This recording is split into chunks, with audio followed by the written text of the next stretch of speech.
I've put together approximately 35, maybe 37 videotapes, and all the information comes from a book dictated to me by God as his righteous servant, a man described in Isaiah 53, and a man described in chapter 11 of Isaiah, the descendant of David, the twig from a shoot that grows out of the stump of Jesse, and it is a stump because of the vanished and felled ancestral tree of the kings of Judah, the line of Jesus. He cannot be the man of chapter 11. He's not the anointed one. He's not son of David. None of that's true.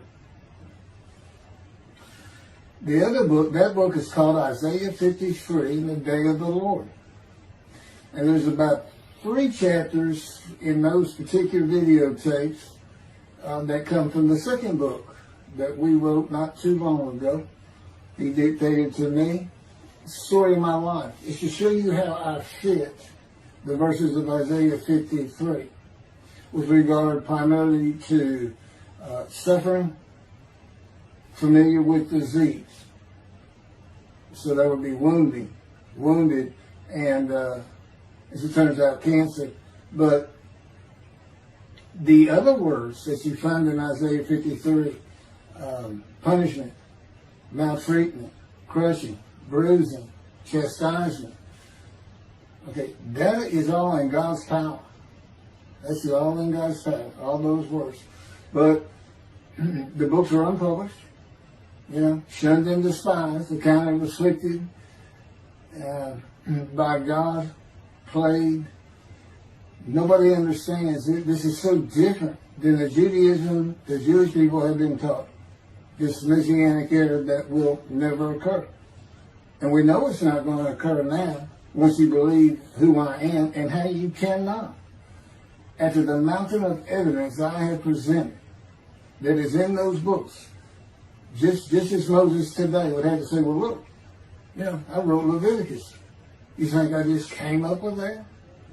You think I just came up with all this information? That I know how God speaks through an angel and who that angel is? Moses walks by a burning bush that's not consumed. The angel of the Lord's in the bush and God speaks. I'm the one who explained that to you. I shouldn't have to go any further than that. God says the rabbis, the shepherds, they never listen to my prophet. They think they know everything. Well, I'm going to keep showing that they don't. This is primarily for the people who listen to them and not them. I don't expect them to ever respond. Because by responding, they have to say they've been wrong. Or that's just not what we believe. And so they won't change. The bottom line is they make money on it. That's the bottom line. God had me watch a video of Toby Singer just for this one purpose I'm about to tell you. He said, watch him raise his hand. He raises his hand to do his hair or rub his nose or something, and there's this big, fat gold watch. And that's just how you know this is the God of old. He said, look at that. Look at that. I said, well, he does. He died. His skin died, silver died. It might be a silver watch. He said, that's no silver watch. That's just a big, fat gold watch for everyone to see. And he makes his money on Isaiah 53. The guy said, at least that's how he really got going. I don't know. I know he has a radio show. But remember, I'm in the fire refinement.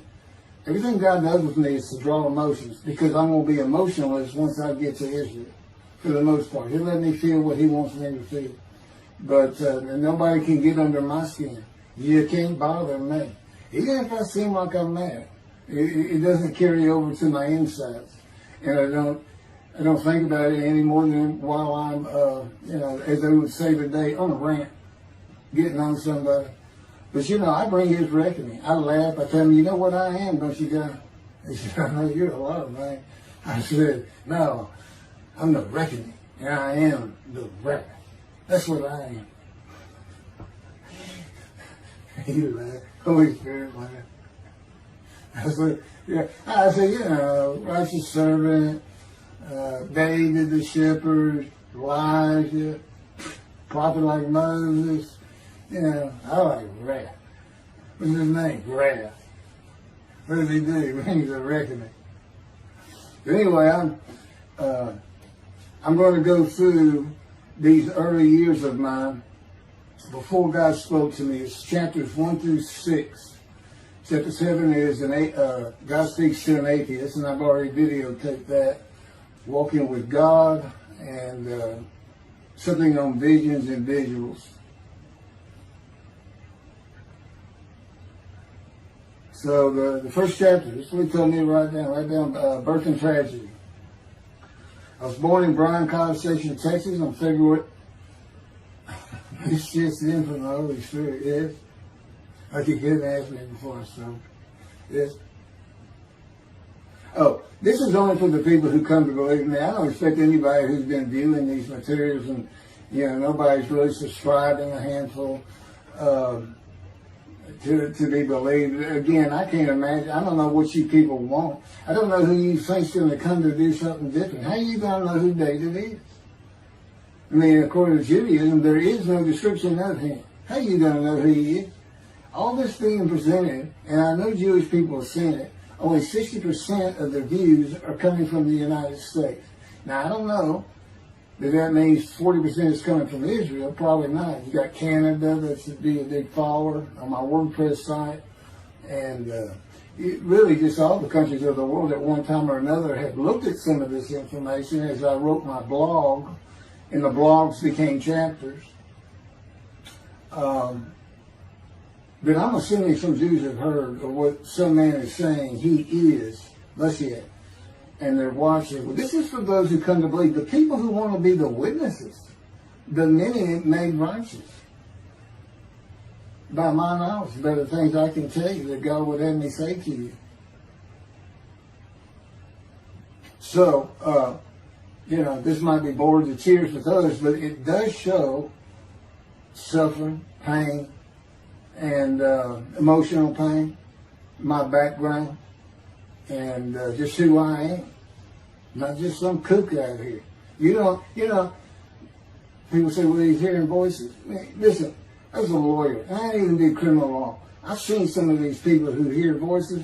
I promise you, that's a person who should be hearing voices when you just see them and watch them for a couple of minutes. That's not me. Excuse me. Okay, I was born in Bryan, College Station, Texas on February 21st, 1957. And that's interesting because that's the year the first satellite went up. Russia sent up Sputnik, which was really 3 different satellites, and altogether they were called Sputnik. That is considered the dawning of the age of the internet. Now, I've asked God, how did you select me? How did I be blessed with this and learning all these things with this crazy life that I've had? And but he won't answer me. He's gone poker. This poker guy, he's not going to talk. It's not going to change expressions or anything, or me getting an impression that he is. And so I tried to come up with it on my own, and that is where I started. I said, because I know how important the internet is to this. It's the only way to get things worldwide, and all the teachings that have come through it. I didn't know, I'm 63. I'm not like the young people who can just text messages without looking at the phone and all that. But he's taught me everything. He taught me how to set up Facebook, Twitter, you name it. He would just say, go to your computer, do this, do that. Commanded it and directed to become very good at the computer and, of course, word processing. I'm a regular secretary, except I still henpeck with one finger. I used to. But God says that's to show you I have perfect use of this disfigured right arm. It just doesn't have muscle in it, and my shoulder's short. Anyway, I was born in Bryan College, and that's what Texas A&M University is. And my dad was attending Texas A&M when I was born.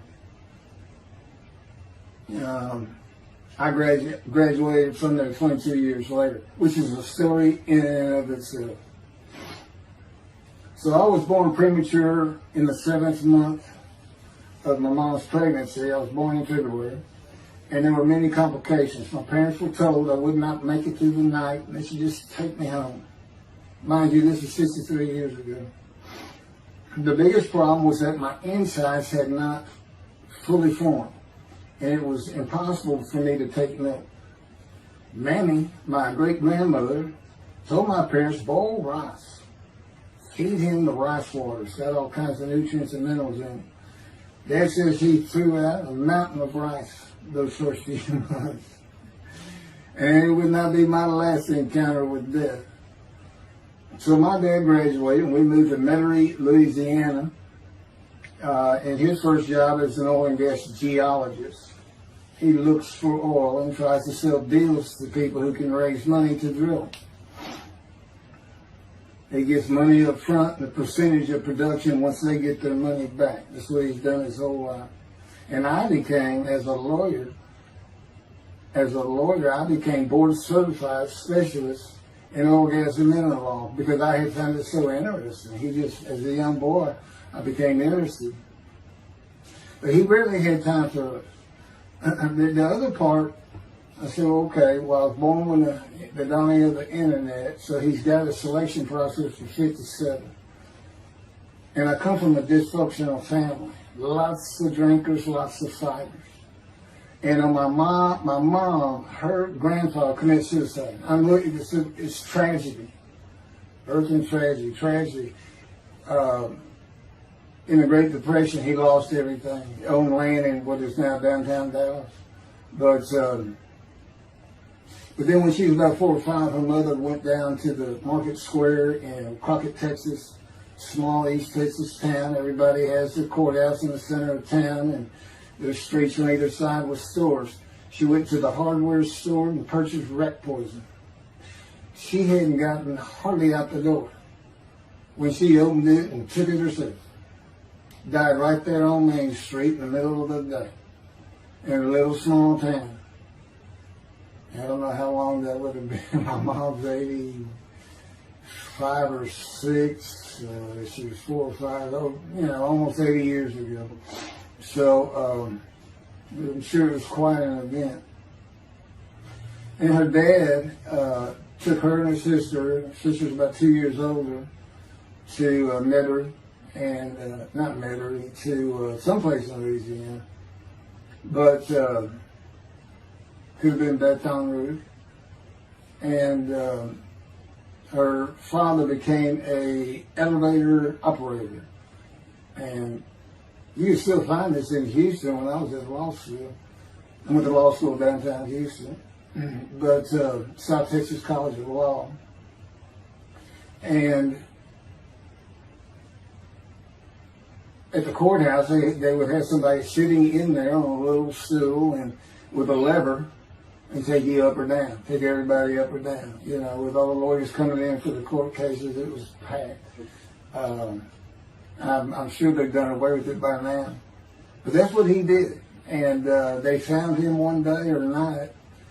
He had taken out a pistol, he shot himself in the head and killed himself. So now she had suicides on both sides of the family.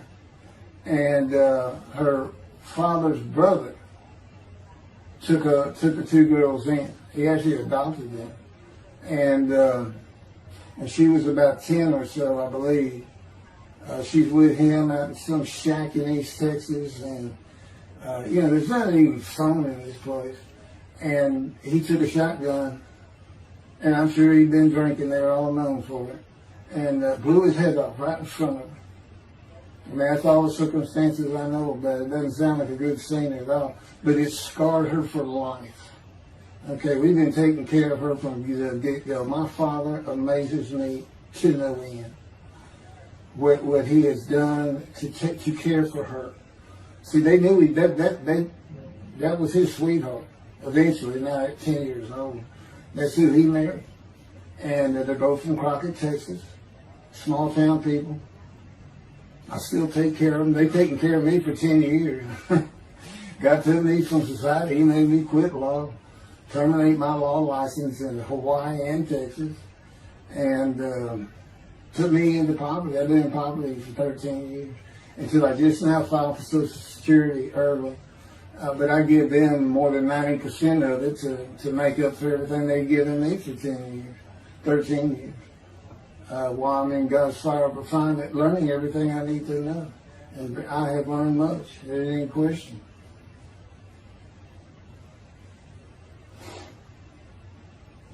So anyway, there's 3 suicides.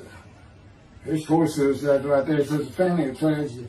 You know, it's a tragedy of losing your entire family in the Holocaust, and you're the only one left. It's not like that. But God says, I just got things as close as I could. He says, I touched you in the womb to disfigure you, really for just one reason. Well, 2 reasons. One, it makes you identifiable. But it was so people would pick on you.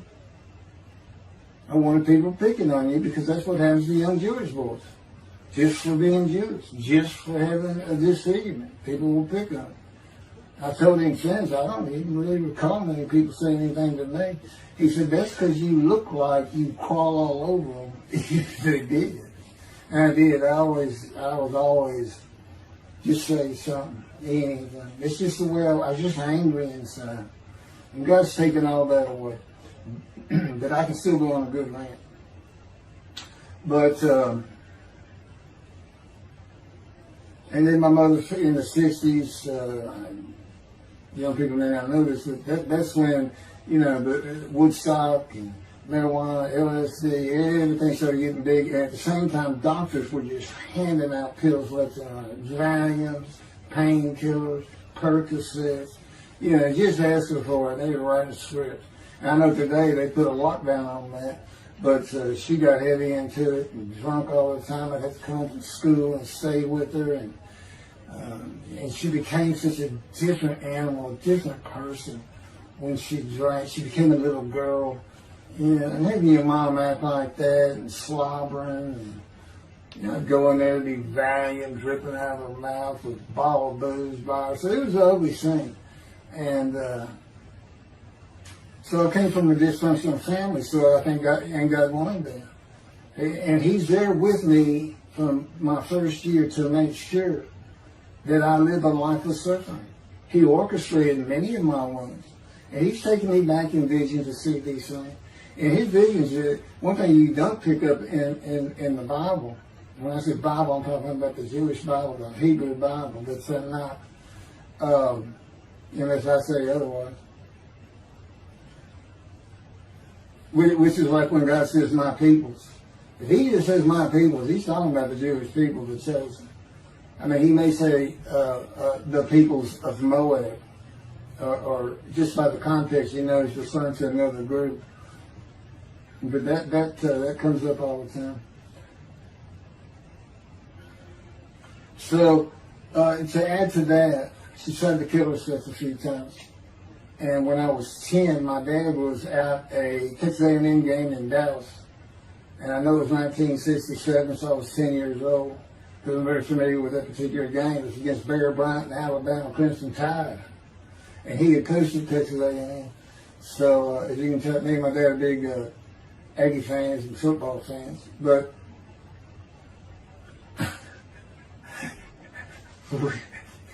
I had dinner sure with me to see those games in Israel. Somehow my paycheck was like, he said, we'll get it. That's the Holy Spirit. We'll get it. He's so funny. I don't know where my sister and brother were, but I heard some noise and I went down about 1 or 2 in the morning, and our stairs curved, and there was a little bay window cut out, and I looked down out into the living room. She's laying newspapers on it, and just sat there watching. They didn't know what to do. And she got down that paper and took out a butcher knife, not a razor blade, a butcher knife, and opened her wrist up.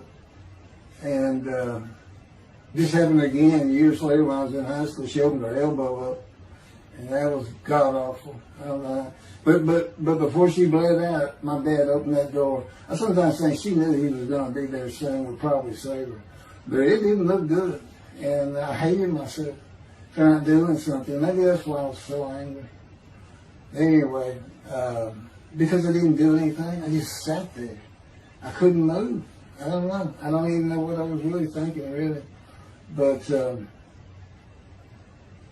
I can't. What it did is it told me how much her uncle blowing his head off must have done to her. That must have really hit you. I had nightmares my whole life, but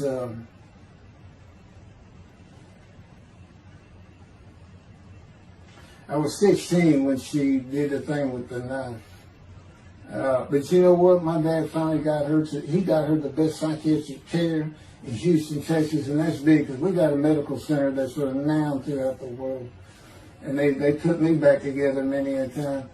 And she never did that again. And the amazing thing is how different she is in her very advanced old age. I mean, it's like she was never that person of the 60s and the 70s and the 80s. I don't know how my dad survived it. I'd have never stayed. I'd have taken the kids and said, try to find us. But he's not out there. I've never seen two people who love each other so much. It's crazy. But anyway, I was married for 20 years and we weren't like that at all. We finally divorced for irreconcilable differences. Okay, my first major surgery when I was 2 years old. My first surgery. Up above here, I have a scar. I had my first of many surgeries. Been born without my right pectoral muscle, small shoulder, withered arm. And there was the movement of my arm was restricted. There was some tissue in here that had to be cut out. So they opened me up and did that. I was born right-handed, but I do everything left-handed. Except for light things, like I shoot a basketball right-handed, I throw a ball right-handed, darts, things like that. But bowling, I'm left-handed. You know, anything heavy.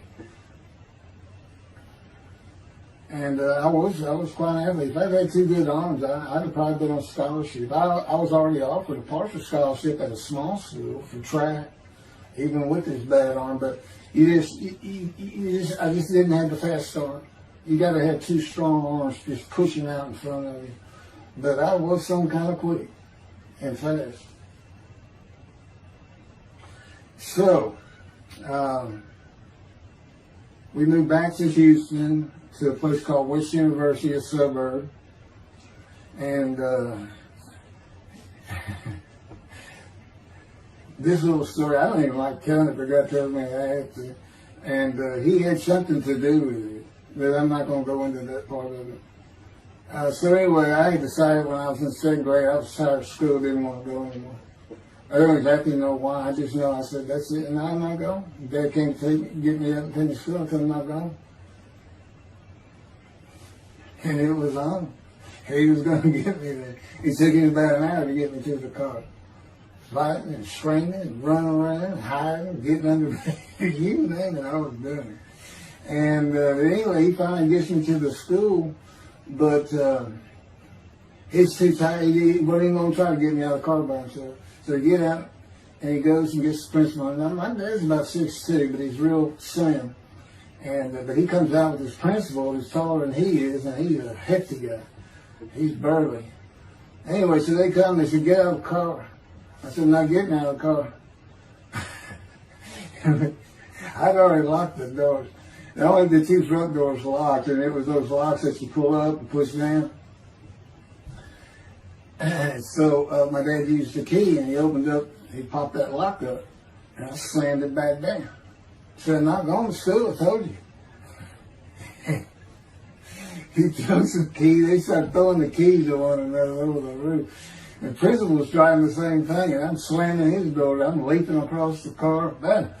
I don't know how long I went, but they finally, in 5 minutes maybe, seemed like an eternity. I was terrorized. That's the way I looked at it.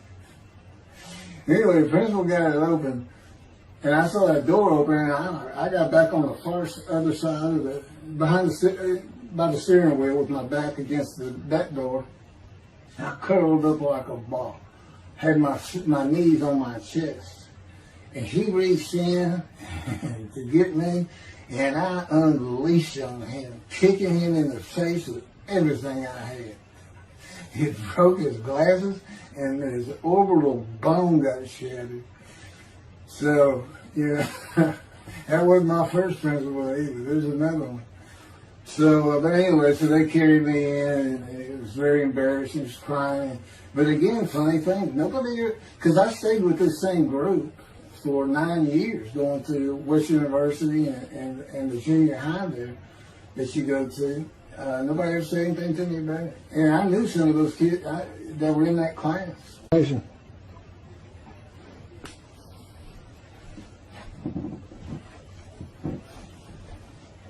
My camera only goes for half an hour. I can see on the screen that I had pointing towards me that when it runs out, I have to turn it off and turn it back on. But anyway, that ended my fight with my first principal.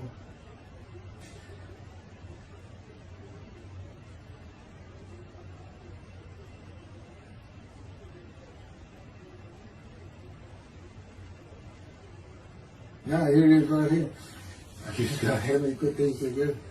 In the 10th grade, the principal of the school told me to cut my hair. You know, I had long, blonde, wavy hair, well past my shoulders. Again, this is, I graduated high school in '76, and this has been junior high, so it's in the early '70s, but it felt like the '60s still. And I kept in a ponytail. It was neat. It was a school-wide policy. I think I was one of the last people to cut his hair. I was hiding all the time. I was always on the alert for the teachers that would turn you in. But I went and got it cut. I told the barber right at my collar. Sat there in the chair, cut it right at my collar as I was instructed to do. And then I was commanded to return to the principal's office. And so I presented myself to him. I sat down in the chair in his office, and he gets up, walks behind me, and grabbed me by my hair, back of my head, and jerked my head back fast. And said, "It's still over your collar." Now, I don't know if I did a backflip out of that thing. I can't really recall. But what I do recall is it took 3 people to get me off of him. And I was permanently expelled from school, which ended up me leaving home. It wasn't a runaway. I'm just out of here. I'm tired of everything and everybody. I ain't going to school ever again. Hate school always there. That was me. And they had to pull me off of him. I understand through a friend of mine, he said, "You know, my brother went to that school. He has some stories about that guy."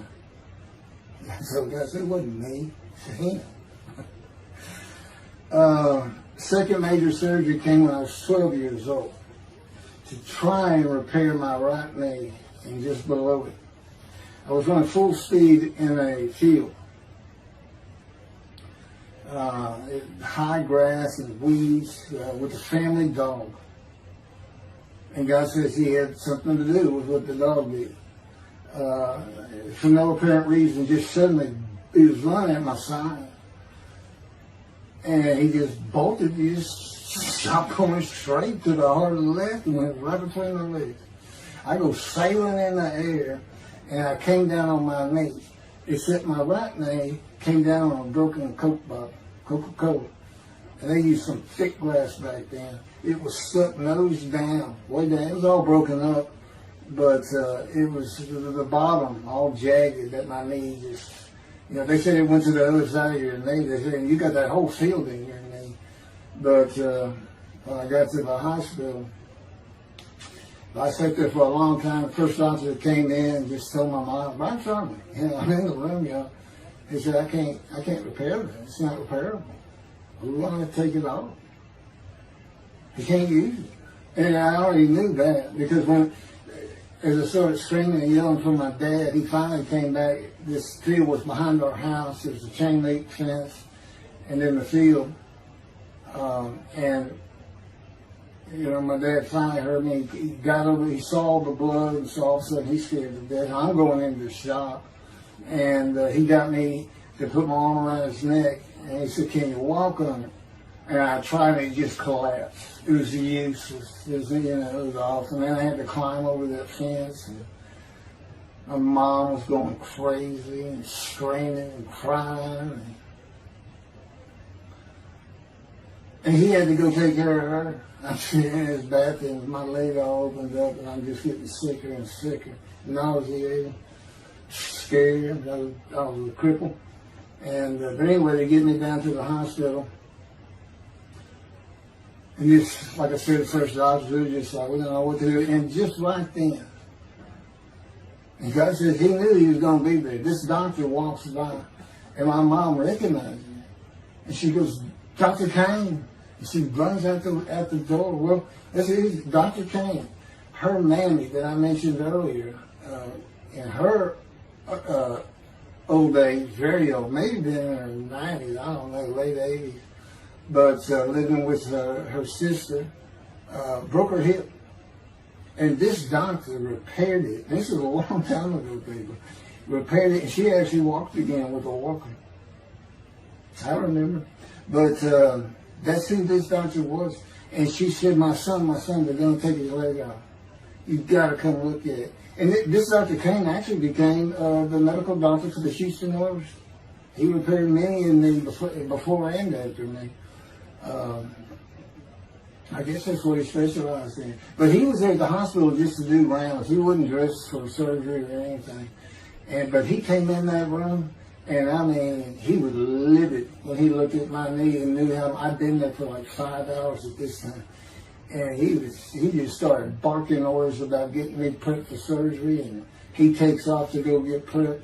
And they literally ran me down to surgery in Montgomery. I mean, they were trying. This kind of fear he put in everybody. Anyway, I was in the hospital for weeks, and I woke up with my leg. I was glad of that. They had a cast from my hip to my ankle. And he told me, when I finally was being released, he said, if you put any weight on that leg, you'll never walk again. So, I can't remember, 6 weeks. I don't know how long it was that I had that cast on. It wasn't my first cast, it wasn't my last. Or maybe it was my first. Maybe it wasn't my last. That's another story. We're not getting very far. There's 6 chapters. I'm barely getting through the first one. But what I'll do is I'll just do 6, just like I did with Isaiah 53. I did 6 or 7 videos, 7 I think. But then I joined them all together and put it as one video, the definitive commentary of Isaiah 53, which comes straight from God, by the way. I mean, you can contest what I'm saying all you want, but it makes perfect sense. For the first time, Isaiah 53 is explained. And how did I become the smartest religious Jew in the world who can see that? And what the wounding and the punishment, everything's about, and how it's really, in some ways, a snare for the Gentiles for the day of the Lord. Because he knows he can take me and just decimate any argument they want to put forth. You know, in particular, I'm blemished. I'm the Antichrist. In that I am exact opposite of Jesus Christ. Okay, he's so smart, he was teaching synagogue at 12. Supposedly he was a perfect, beautiful man. I'm disfigured. You know, I'm not bad looking, but I'm not, I'm not Brad Pitt or anything. Anyway,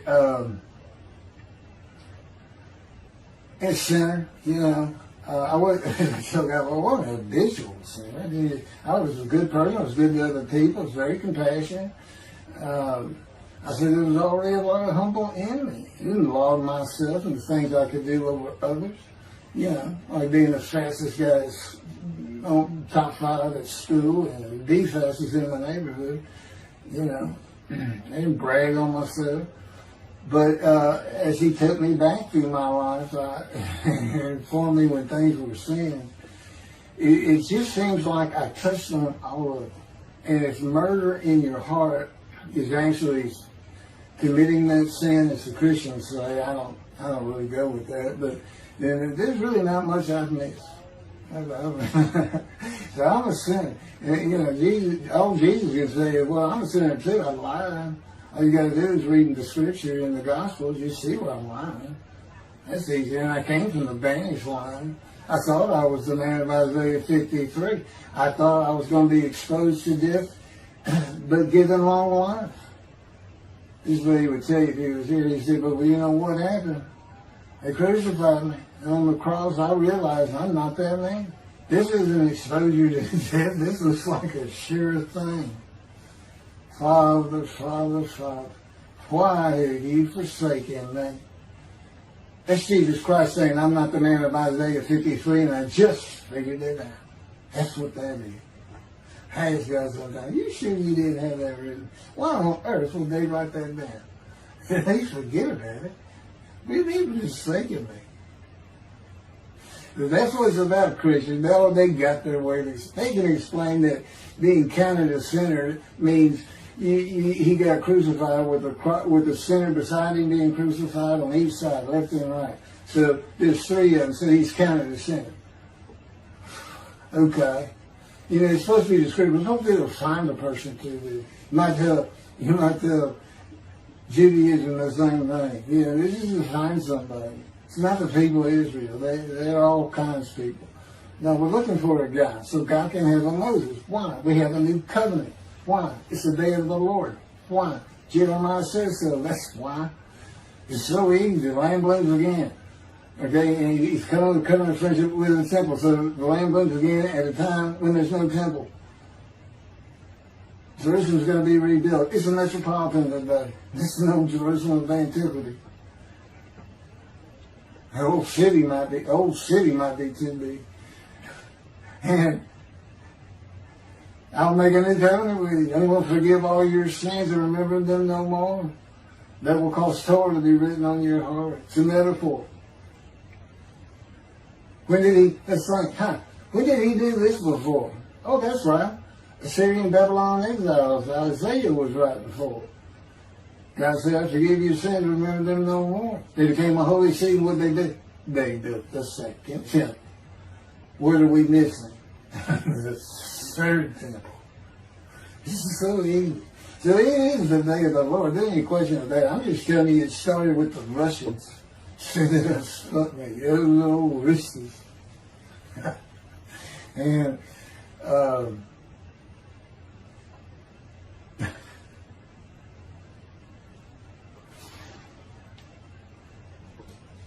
he's bringing the covenant. We've got to have a Moses.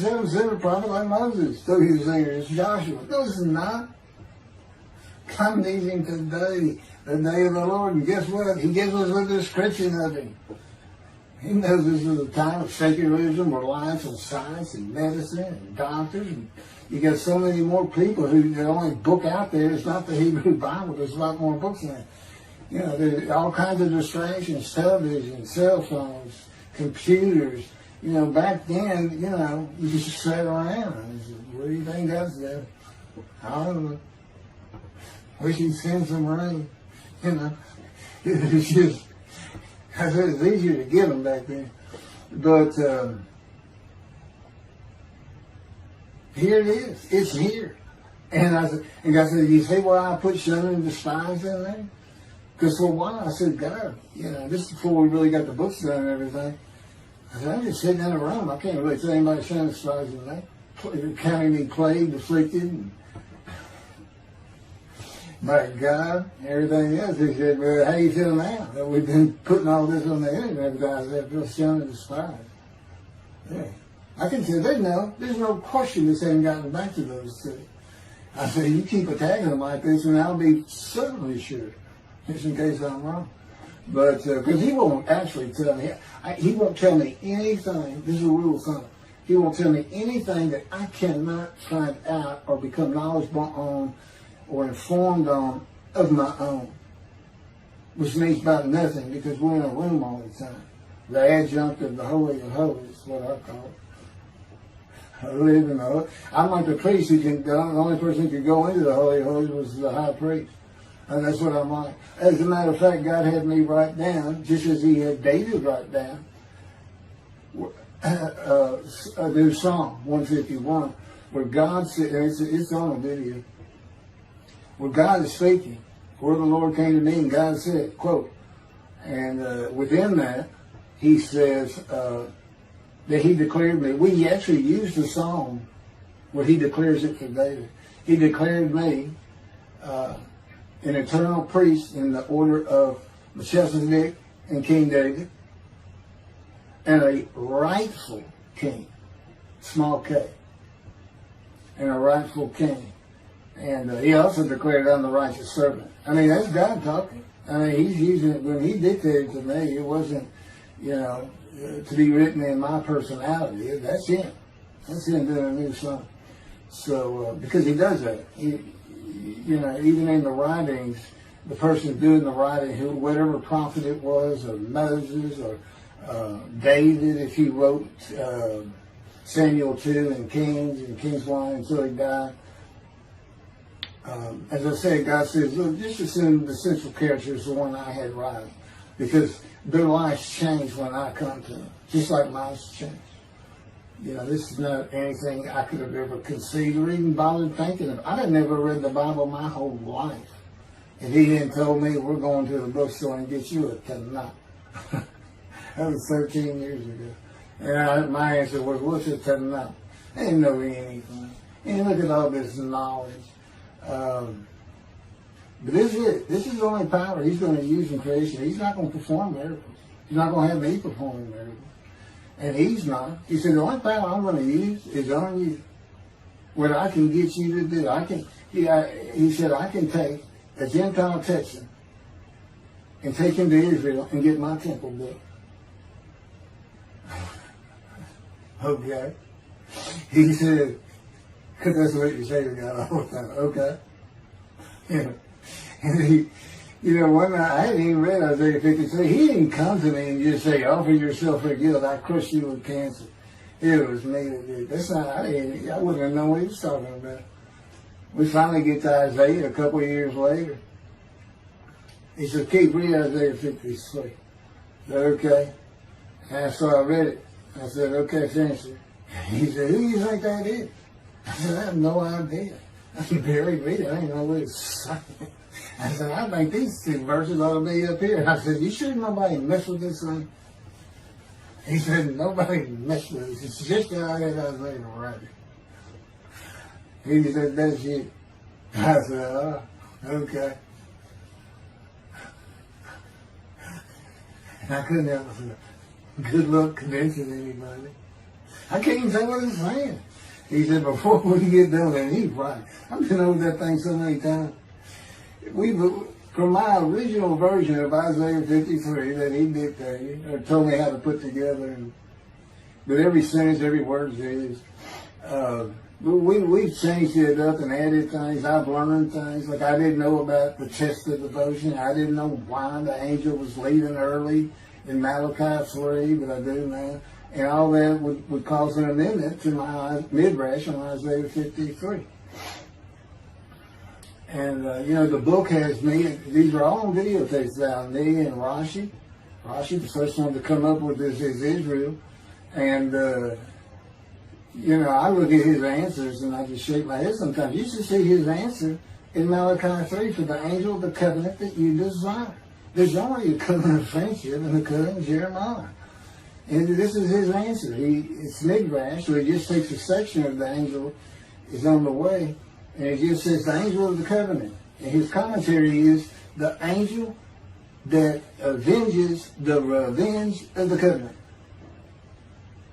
I said, what does that mean? What is he talking about? I said, God's being funny. He said, I don't know. I said, you too know. He said, well, I'm not telling you.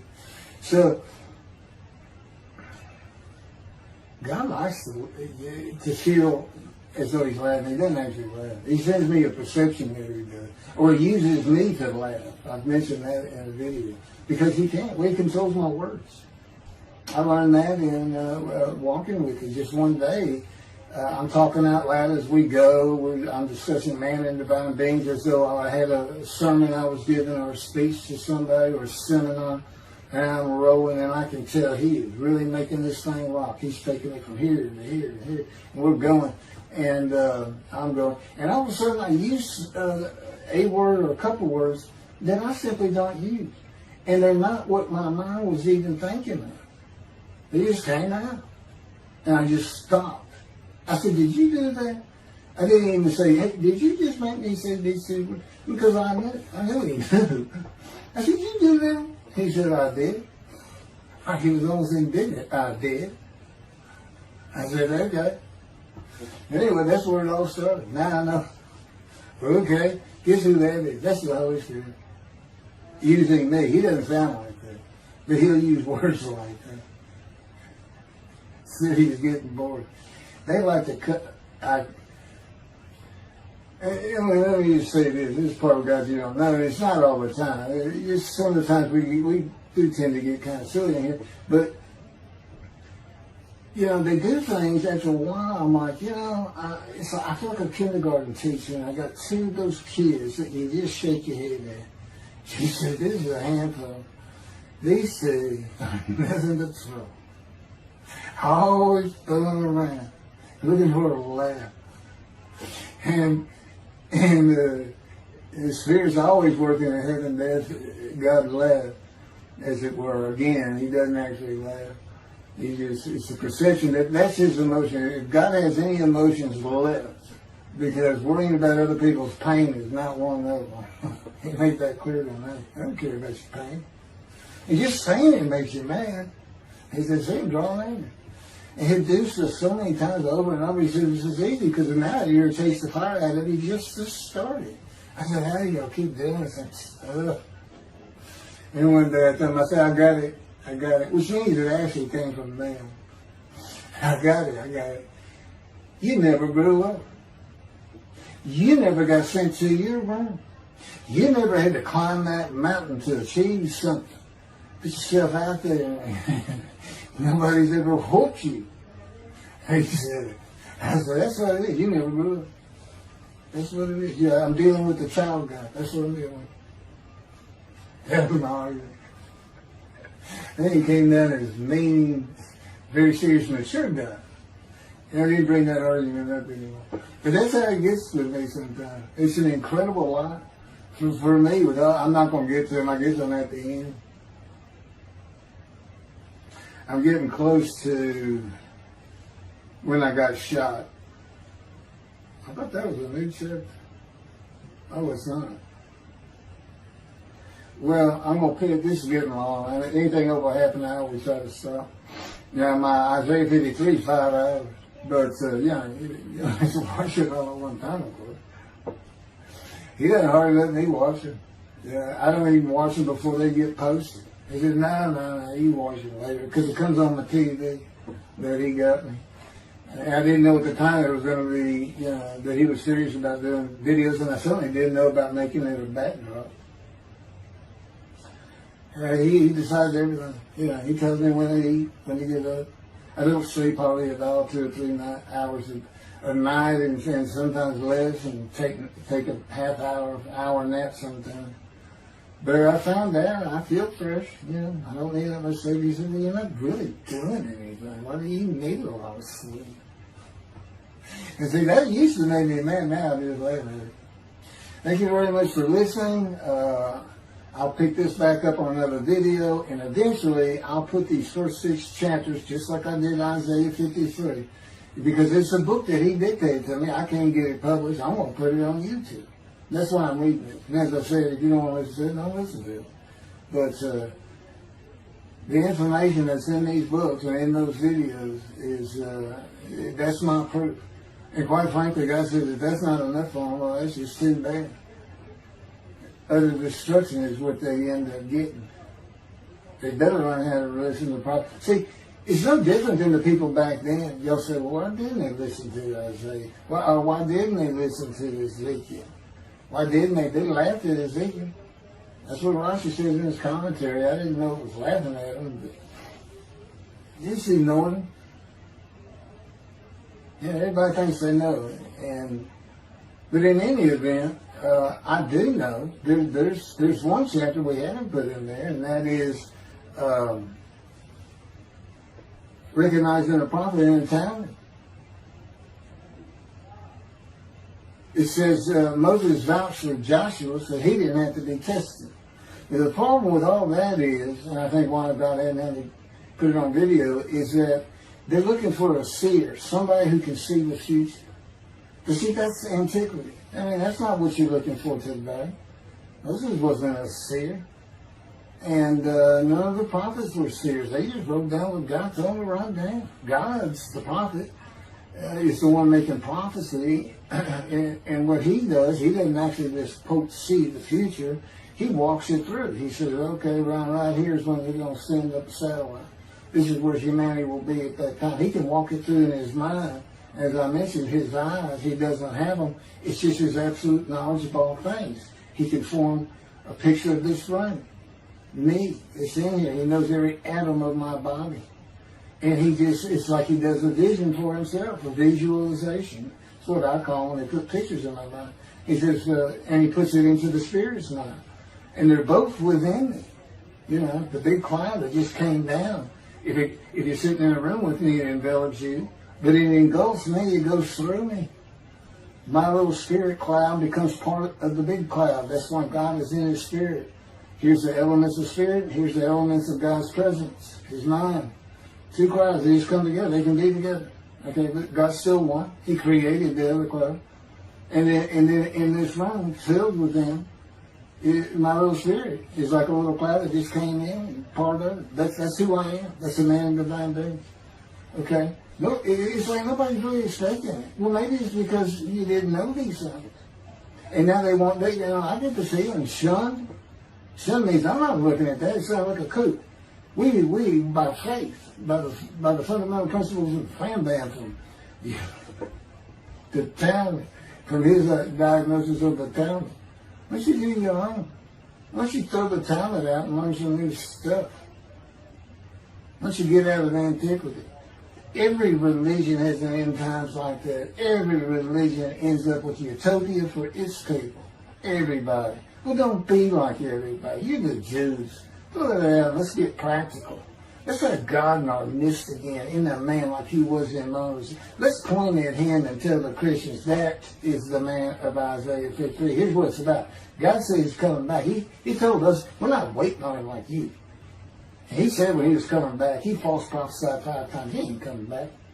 He wasn't who he thought he was. He told us on the cross. I'm not the man of Isaiah 53. He tells us. What else was he doing? Why did you say me? I'm about to die. What do you think he's talking about? What do you think he's thinking about? You're not supposed to die. He thinks he's the man of Isaiah 53. So do they. Which is mind-boggling because I'm the man. And there's nothing about me that says Jesus Christ. Nothing. You should hear me cuss God. I cussed him trying to die. I begged for death 1,000 times. He said, it's not been 1,000 times. I said, it's been hundreds. He said, well, that's true. You have cursed me more than any man in the history of mankind. And he said, and you did it face to face. And I said, you shouldn't make me so mad. He laughed, y'all. He laughed. When I'm cussing him, he did make some mad. And oh, you're kidding. That's the way. He gave me his perspective. This is what he did. He said, Keith, imagine you created ants. And ants are living beings. In other words, they can think and they have emotion. Okay, you get a great big ant farm over here in the room. Okay, you decide you're going to get one ant to get all the other ants to do stuff. But you got to get him ready. And you get him ready the way I'm getting you ready. Now, he's mad at you. Right? I said, yes. Yes. And he said, now, Magic, I'm always laying in this bed. I got a big table. It's got a microwave on. I put my computer on. I got a big fan I like to have on. And he said, look over at that table. Now, imagine that ant got loose. And he is crawled up. And he is standing on the corner of that table. And he is giving you the what for in ant language. I mean, he's going. And he's turning around and shaking his butt at you. And he's cussing. And all this. And all you got to do is go bump. And he's gone. I think that's funny. And it is. And that's how he, that's what it does to him with me.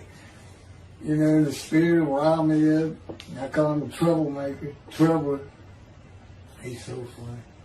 But God's so humorous. There's a difference in their humor. Okay, that wraps up. I'm told that does wrap it up. I'm going to pick up a gunshot. I guess it was forcing the accident to my knee. They ended up opening me up from between my breast and my pelvic bone, and now it's been 3 times. and eventually, you know, the lung cancer and colon cancer and skin cancer. But the lung cancer is when they told you should have died from the colon cancer. He said, but this is it. We can't treat that. It's too advanced. You're gone. And prepare to die. That was 20 years ago when the planes hit New York. It was the planes hitting New York that got me up off the ground one last time to see one more doctor. The life of God's righteous servant of Isaiah 53, chapter 3, gunshot. Shortly after I recovered from my knee injury, I moved to Fort Lauderdale, Florida. I was not happy about it at all. It turned out to be a lot of fun. I made some great friends to celebrate my 13th birthday. My only injury in Florida was having my front teeth shattered and knocked out, requiring caps, which was more of an ordeal than I would have imagined. We returned to West University in Houston after 2 years. My mom was not doing well at all, and it was getting close to her second suicide attempt. I was back with my old friends and did not have much supervision from home, and I failed ninth grade. I made my own decisions, and I rarely listened to others. After being set back a year at junior high school, I made a few new friends, which led to my next serious injury. My best friend was a Spanish Italian whose father was from Sicily. And he kept a machine gun in a violin case in his office at the restaurant he owned, where his son and I were waiters. It was called The Godfather. My son was the best pool player I've ever known or played with, an absolute natural. I will call him Antonio, but that's not his real name. Antonio's girlfriend was a Jewish girl. I will call her Rebecca, but that is not her real name. Antonio was a Catholic Christian. Rebecca did not practice Judaism, and Antonio did not go to church. I was a confirmed atheist, and we never talked about God or Jesus. Rebecca's father had foreclosed on a ranch about 8 hours from Houston outside of LaGrange, Texas, Fayette County. LaGrange was famous for the Chicken Ranch, which was an illegal brothel that operated from 1905 until 1973. The business served as the basis for the 1973 ZZ Top song, LaGrange, and the Broadway musical, The Best Little Whorehouse in Texas, as well as its 1982 film adaptation. T.J. Forney was known as the meanest sheriff in Texas. In the coming weeks, I would be interrogated by him outside of Shock Room 3 at Dental Hospital in Houston. This is an excerpt about him from an internet article.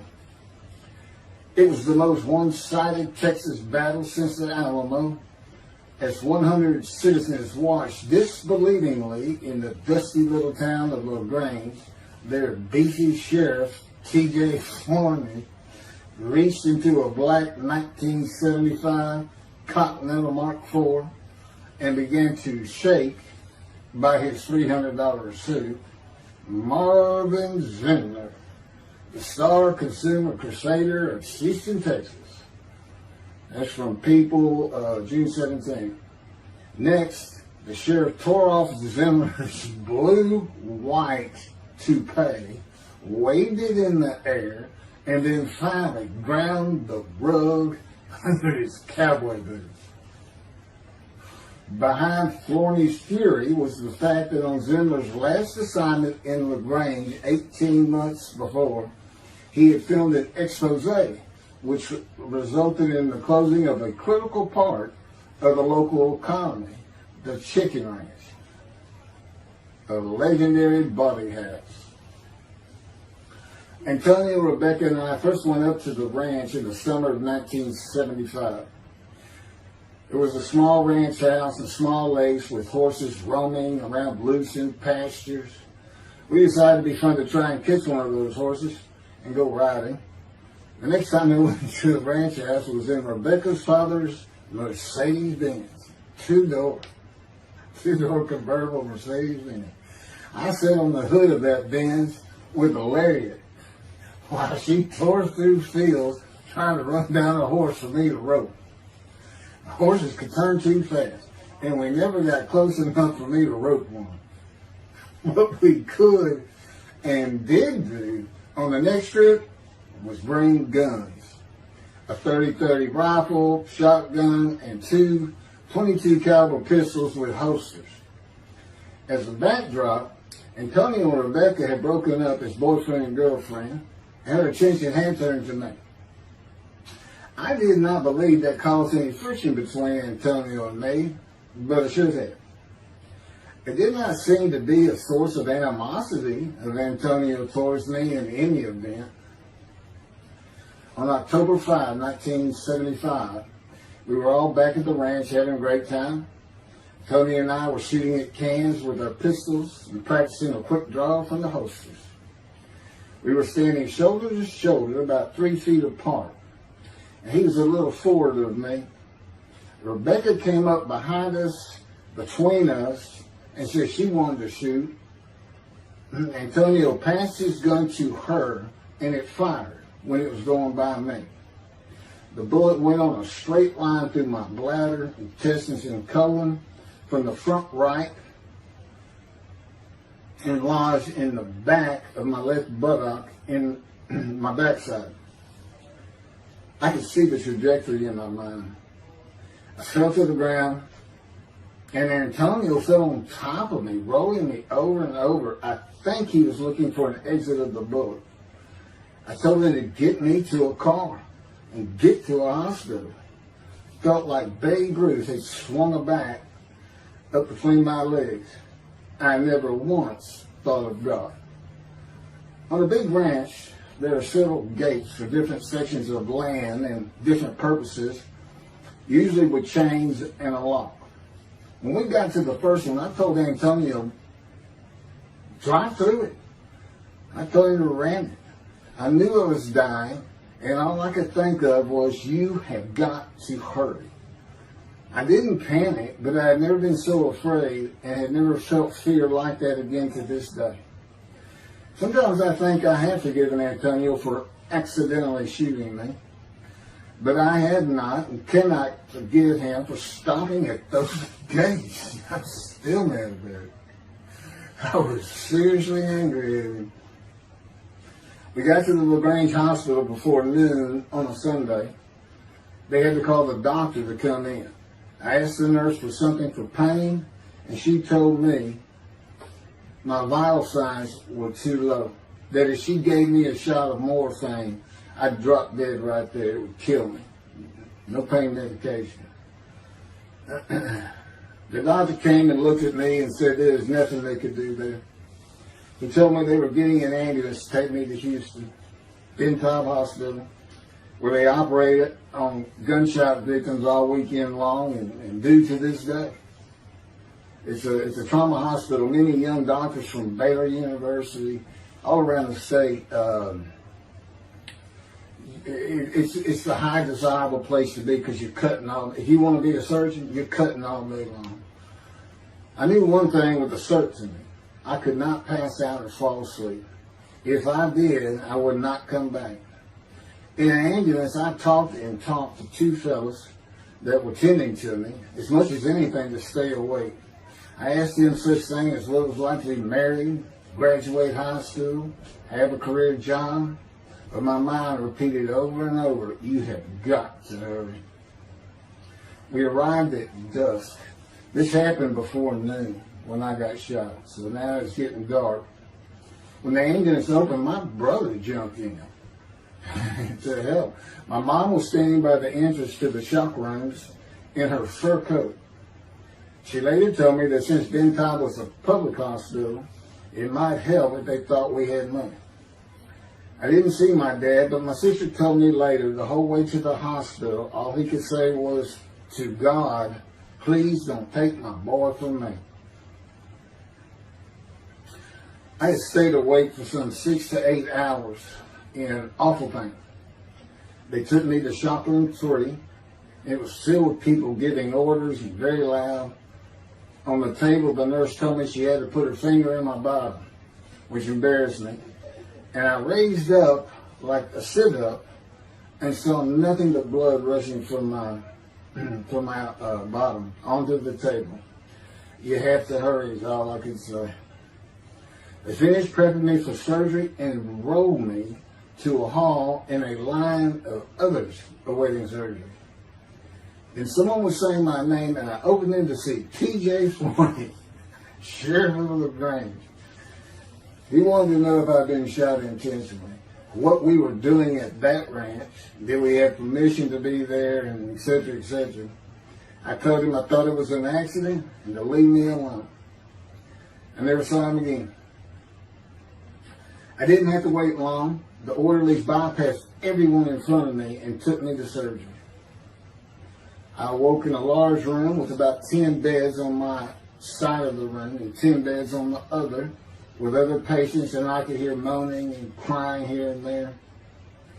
It took a few moments to remember what had happened and why I was in there. I fell back asleep, and when I awoke, my dad was telling me he would have me out of there into a private hospital as soon as possible. It was the next day when they transferred me to the Methodist Hospital in the medical center, where they had operated on my knee, and I had spent weeks there. I had a hose with a bag coming from my bladder and a colostomy, an opening called the stoma, which is your intestine on the outside of your abdomen, with a bag over it for going to the bathroom. I was out of danger from dying, but still very weak, and I needed to gain some weight. The track team was already getting together, running distance and cross-country workouts provided by the coach, preparing for track meets in the following school semester. I lived about a half mile from the high school. The day I got home, I walked to look at the track. It did not seem possible I could get back in shape. I was afraid to cross the roads to the school. I could not even trot to get out of the way if a car came my way. My insides felt like jelly, and I had been warned that too much physical exertion in the first 10 days could cause a stomal hernia, and my intestines to start extending from my body. I was homeschooled for the rest of the semester by a private volunteer tutor, and passed classes I probably would have failed. The beauty of that gunshot was that it changed me. I was never going to graduate high school, having failed so many classes. So I set up night school classes for the next and my last semester of high school. I was 18, soon to be 19, and a senior.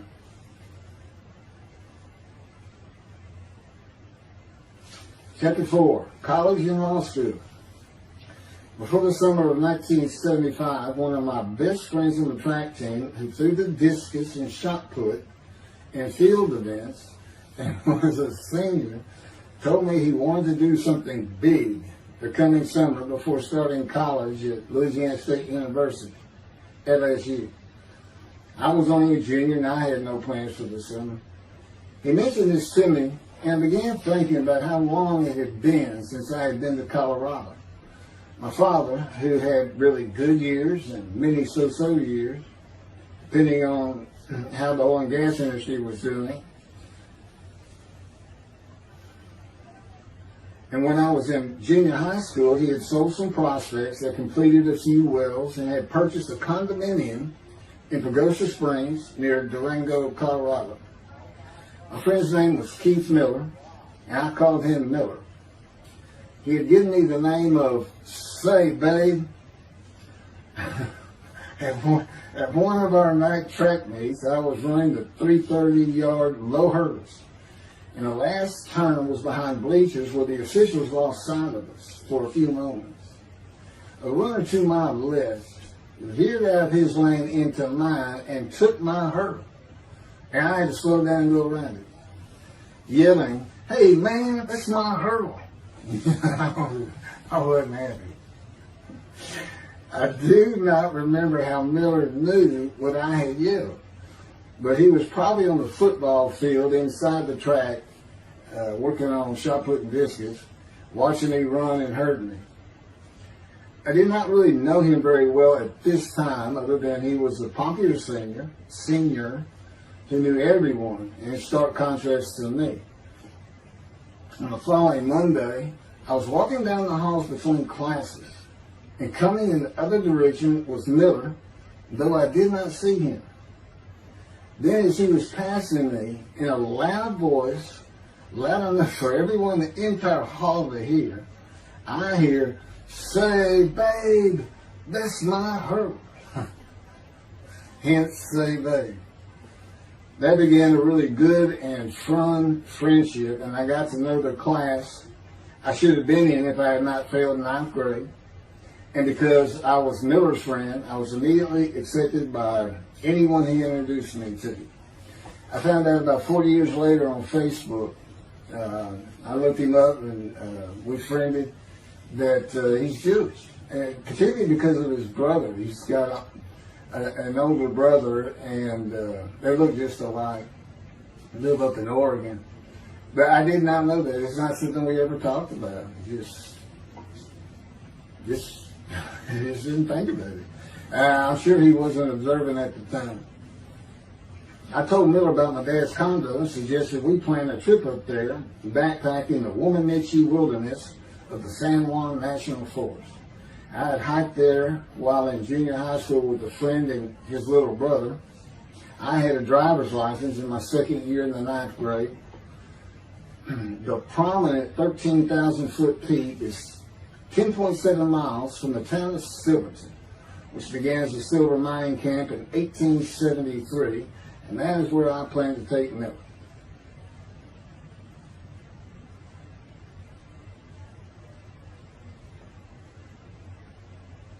So Miller and I take off. We use his car. As I said, he was getting ready to graduate, and his dad had bought him a Toyota. I can't remember the name of it now. My dad's condo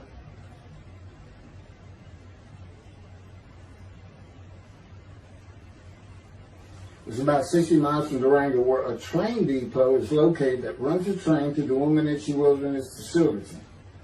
The train is an authentic, narrow-gauge, steam-powered, coal-fired, scenic railroad train ranked one of the top 10 scenic railroads in the world.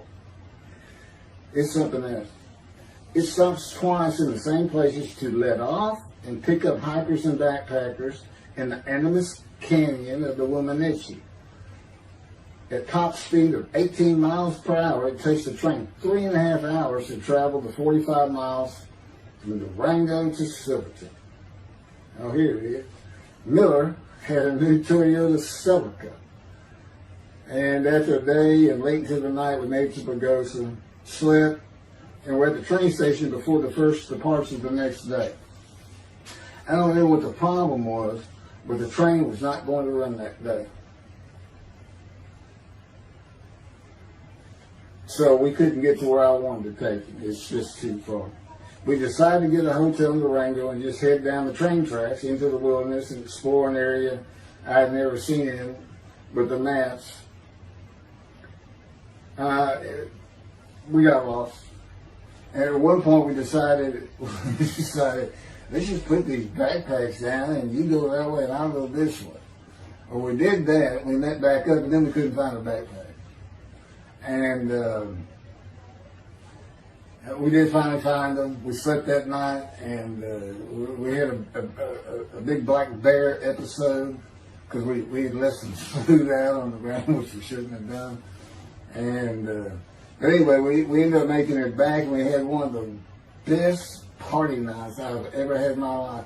We hit the main street in Durango, which is a tourist hotspot, and we hit every single bar. You could drink at 18 back then. It wasn't 21 as it is today. And we did. We made sure it was like a go. Okay, so every one of them had at least one drink: shot of whiskey, Boilermaker, beer, whatever. I can't really recall other than I knew I had been drinking the night before when I woke up. But we did. We hit both sides of the street. I don't know how long it took us and how many drinks we had, but we just had a lot of fun.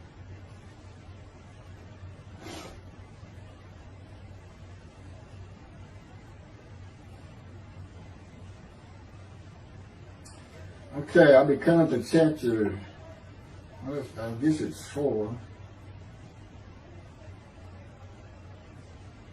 I don't know. I thought I was coming up to the cancer story, but this is different. This is getting into alterations while at school.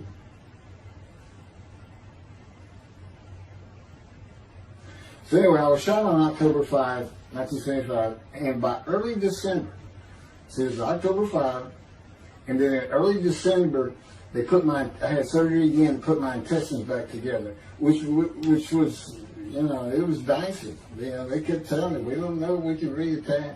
There's people like Bob Hope lived his whole life with one of these stonal deals, and it's just a horrible thing.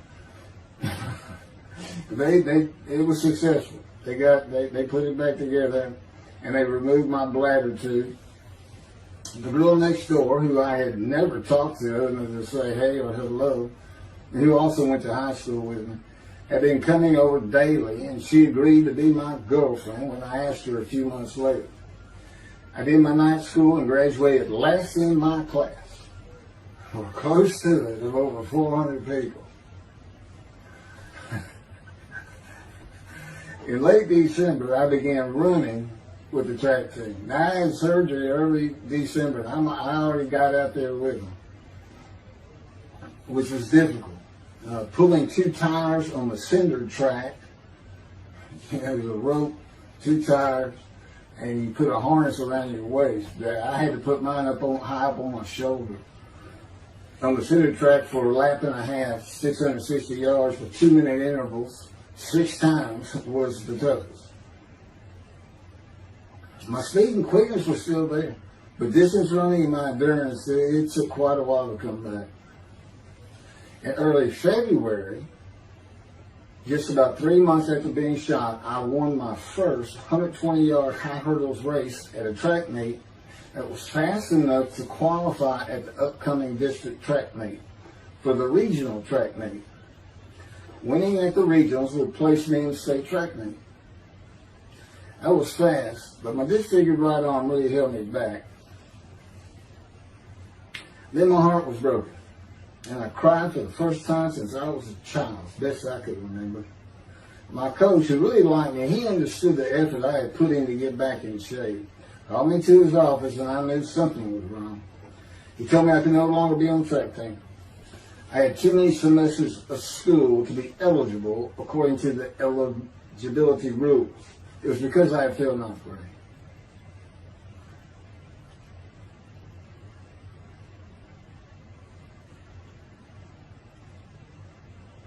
And of course, I had no one to blame but myself. Skipping school all the time, just not trying or caring about learning was why I failed.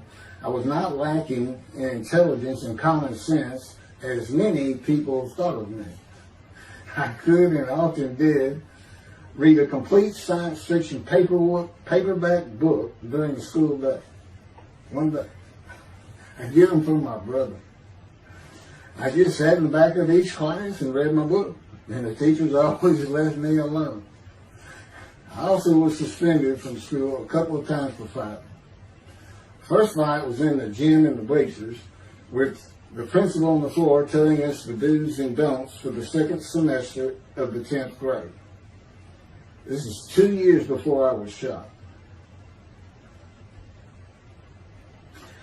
I found out he already knew me by name, and I had never talked to him. The second fight was with the same guy, but this time we took it across the street from the school. He had about 10 of his friends, and I, being pretty much a loner, I had none. They were African American, bused into school from neighborhoods far away. And I just didn't understand them, or know why they even talked to me with words I did not get, like word, or say, man, can I hold $1?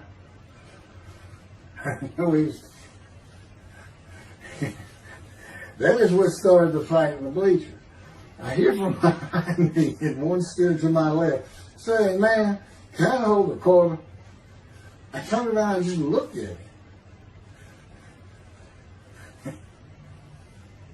And I said, "I did not have a quarter." Ordered with the principal, I undid my ponytail. Mind you, he's sitting right behind me, and I'm well aware of that. And I brushed my long blonde hair and then reached into my pocket for some chapstick for my lips. When I pulled my hand out with the chapstick, turned out I did have a quarter. And from behind me, I hear, saying, "Man, you said you don't have no quarter." To which I replied, turning around, "I don't have a quarter for you." The next part is kind of hazy. But I do know I grabbed him by the front of his shirt and threw him down the bleachers onto the students sitting below me. That is when the principal yelled my name and told me to go to his office. The next day, the guy and his friends were waiting on me when I got to school, and we fought across the street. The principal had told me not to get into any more fights, and this is the fight I got suspended for. I remember being in, after my suspension, being in the men's room smoking a cigarette in a stall, and a group of African Americans came in, and they were talking about the fight. What I remember was hearing, "That white boy went Muhammad Ali on him." My favorite fighter. I even saw the Ali Foreman fight in Kinshasa live in Amsterdam in 1974. And some of my best friends in high school were African Americans. Mostly on the track team where we could get to know one another. I still had run-ins with the general population of the African Americans, who everyone just called blacks back then. I never used the N-word and thought they would help themselves a lot if they stopped using it. Mostly I think they were angry at being busted in from neighborhoods far away. In fairness to them, white kids did not seem to like me much either. So, yeah, I looked young even for my young age, and with my long hair, about 6 to 8 inches past my collar, I looked kind of girlish, and many people said that to me.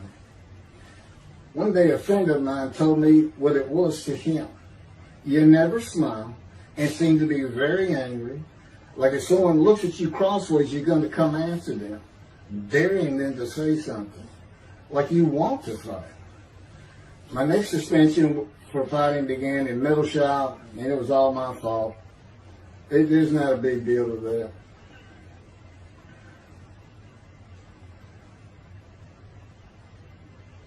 The last fight I was ever in came right before I was gunshot at the ranch.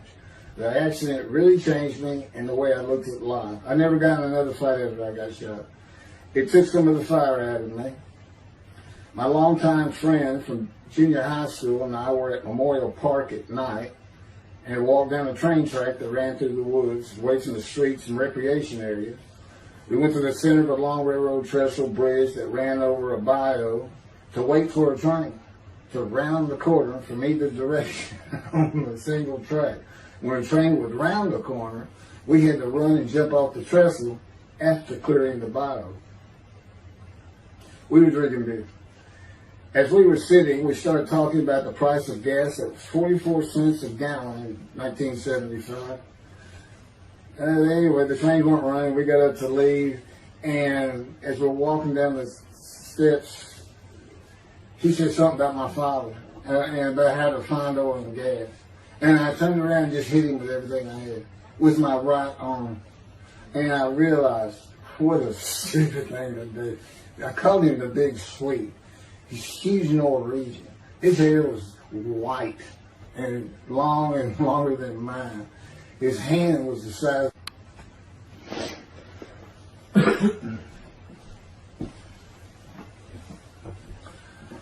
And I had nowhere to run. That was the really dumb part of it. I mean, I couldn't move. I couldn't use my quickness. I couldn't box as I had with the fellow across the street.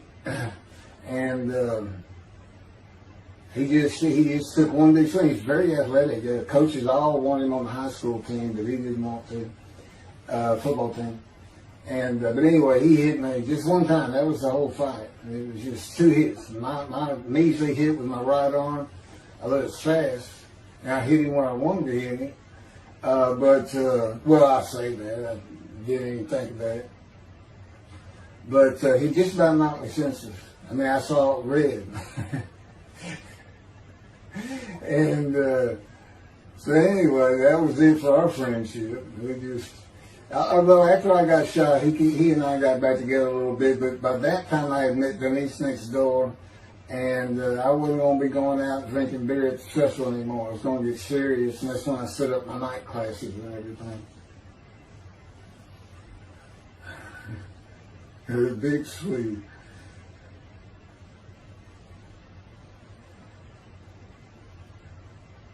After the gunshot, I stopped seeing old friends, including Antonio and the Big Swede, and spent all my time with Denise from next door.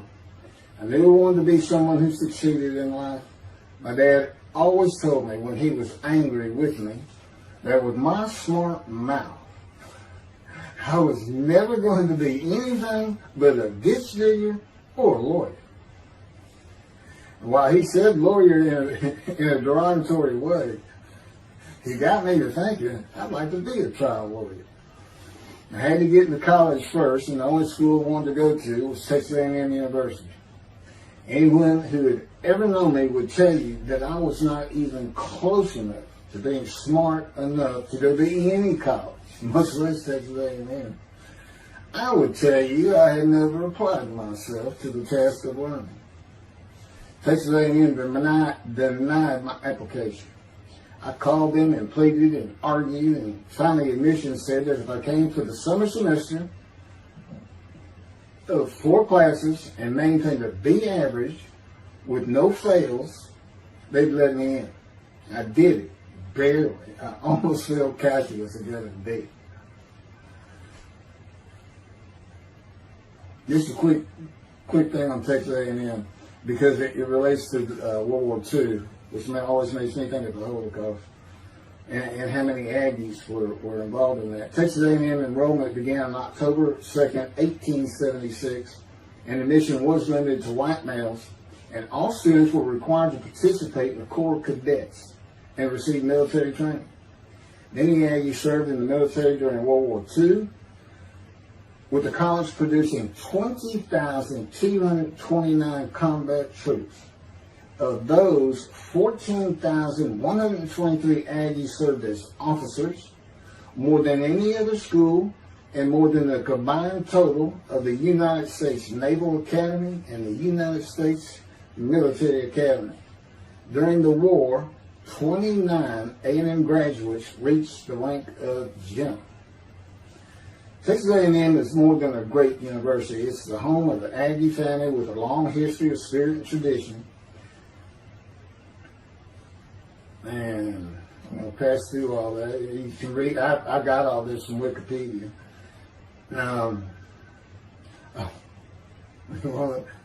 Like Notre Dame, it's a school full of tradition, especially notable at football games and in campus life, drinking beer at the Dixie Chicken. I had a good friend in what is now the Volunteer Corps of Cadets, and we've been shooting pool and drinking beer all night on the weekend, and finally left sometime after midnight. I walked my friend back to the quad, Corps Cadet Quad, a large open area where people could gather, surrounded on 4 sides by dorms for cadets only. And I dropped him off at his room. Before he shut the door, he looked at me, and not for the first time, said, "Want to race?" He's fast. We race many times. I said, yeah. Of course, we're pretty much, we've had a lot of beer. I said, yes. And he went to the end of the hall and took off at the other end of the hall. He was fast, but I was pulling away with just a few yards to go and hit the wall before I could stop and busted my chin open. Blood's pouring out everywhere. People opening doors. Look, that's what the little guy did to the taller guy. I also sprained my ankle. These are my injuries at Texas A&M. I also sprained an ankle so severely playing basketball with football players that I was in a cast for 6 weeks. Those were my only injuries in the 3 years of A&M. It was the gunshot that changed me and everything in my life. I married Denise when I graduated from A&M in '79, just 3 years after graduating high school. I went through in 3 straight years because I had those hours from the first summer. I just went ahead and went the next summer too. And I got out of, and the average for most A&M students is 5 years. But I went through in 3. And of course that meant I never dropped a class, which also meant I had a low GPA, grade point average. And I didn't realize how important that was for admission to law school. I was denied admissions from every school across the nation I thought I could get into. I do not know how my dad knew about South Texas College of Law in downtown Houston, but he made some inquiries and found out the dean was a graduate of Texas A&M. And we're known for helping each other. We set up an appointment with the dean. I told him of my rather intense home life and wayward ways, and that the A&M had given me a chance to prove myself as a capable student. You know, he hemmed and hawed, looked around the ceiling, and gave me the same opportunity A&M had. 4 summer classes, D average, no fails. I did it. I was terrible at chemistry and math, but it turns out I had good reading and comprehension. It's probably from reading all those science fiction books in school. I graduated in '82, and I did great on the bar examination. Keith Ellis McCarty, attorney at law. Who would have believed it? Which reminds me of verse 1 of Isaiah 53. Who can believe what we have heard? That's what any of my friends would say about me getting out of law school. Much less what's happening today. You go find somebody that knew me in high school, they say, who? Oh, that can't be Slade. Get out of here. I know him. Forget about it. Chapter 5. 27-year headache. I'm going to pick up with that on another video. And then that'll be it. Some general comments. 5 and 6. I'm not sure what 6 is. Yeah, 27-year headache. I'll go ahead and mention God in one of these accidents. And I won't say anything about the dog who took a hard left between my legs. It's about severed my knee, my leg. I won't mention that. Or hitting the big Swede on the track. Unbeknownst to me, my arm just took off. I wouldn't have hit him with my right arm. The things he has shown me. And getting gut shot. Yeah, I think I would have figured out, you probably shouldn't be hanging out with this fellow anymore if you're going to be talking to his ex-girlfriend for another. Little things like that, he controls my perception.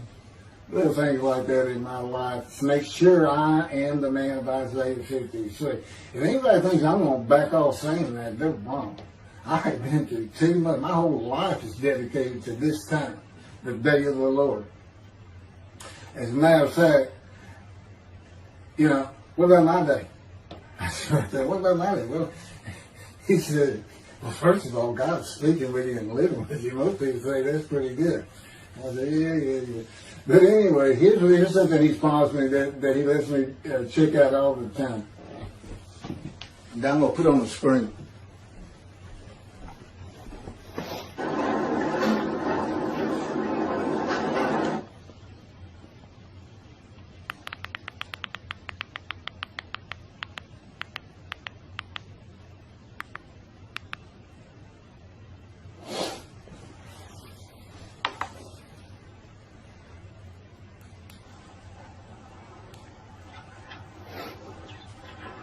The Radiant GP Cycles, Shorties, Slip-Ons, Cold Startup.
27-year headache.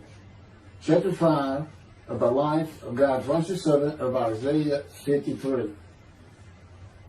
The same year I graduated from law school in 1982, my son Justin was born. In 1985, my daughter Brooke was born. And in 1988, my youngest child and daughter, Laura, was born. I was making good money, though I expected a lot more, in my first job with a law firm that specialized in collections. I also tried my first civil case, which, while working there, which was a nerve-wracking event, first trial. The first day I entered the courtroom, the judge asked me if I was a law clerk. I had a very youthful appearance, though I was 28 years old, not 20, common age for a law clerk. My youthful appearance in junior high school and high school with my long, wavy blonde hair I usually kept in a ponytail had way too many people tell me I looked like a girl. It is interesting though, at least to me, not one person in my entire life has ever said anything about my disfigured arm. I must have looked like a girl who would beat on you if you did it. When I got mad, there was no hiding it. You could see it in my face and hear it in my words. When I was 28, Brooke was born. I tried my first civil case, and the bane of my existence on earth began. A never-ending headache that I generally thought to be associated with post-traumatic stress disorder. I had terrible nightmares from my youth, but now I seem to have begun grinding my teeth, causing the temporal mandibular joint, TMJ, to ache terribly during the day, and the whole side of my head, the muscular, I don't know what you call it, but underneath the skin of the skull, was always real tight, a tightening of the muscles. It was difficult to even talk to people at some points. For 27 years I had that headache. I tried everything, even surgery on the TMJ, and another surgery where the doctor severed my upper jaw and then trisected it from my skull and spaced it to fit my lower jaw. All to no avail. I could not stop the nightmares and the grinding of my teeth. Mouth guards helped my teeth, but the pressure was still there. I literally feared going to sleep. I didn't want to wake up the next day sometimes because I knew how bad the pain would be there again. It completely ended my dream of being a trial lawyer. So I got an associate position in an oil and gas firm and began learning how to prepare title opinions for oil and gas companies on tracts of land they plan to drill on. Basically, a title opinion is you start from sovereignty, which is when the state granted the land to someone, usually great, large tracts of land, and from there you get parceled out and cut up, and I'd be chasing one small tract within a very large one almost 200 years ago in the early 1800s, and I would have to create genealogical charts of heirship, for people who died without a will, and I had to know who the family members were, and I got very good at it, and I really enjoyed it. I did a small towns throughout Texas, and into their courthouses where they would keep all the records of every transaction, of every piece of land in the county. But anyway, there's an awful lot to it. I do go into it in some detail in the book, but I'm not going to for this video.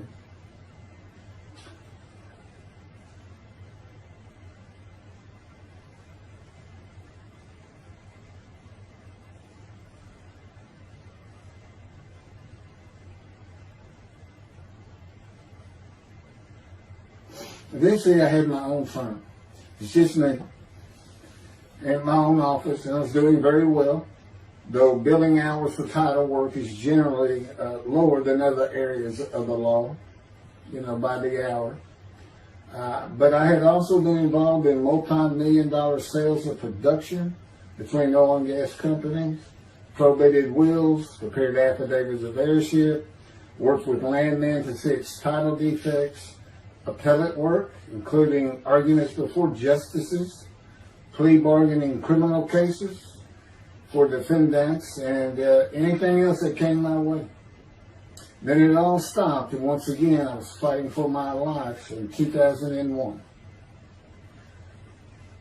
This is chapter 6, skin, colon, and lung cancer. Oh, just, God would have me tell you, he gave me those headaches. When he came to me, I stopped having nightmares. He provides my dreams for me now.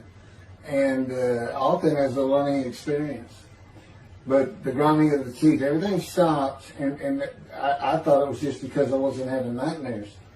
And took away any symptoms of PTSD, for which I was receiving money from an insurance company for disability, partial disability.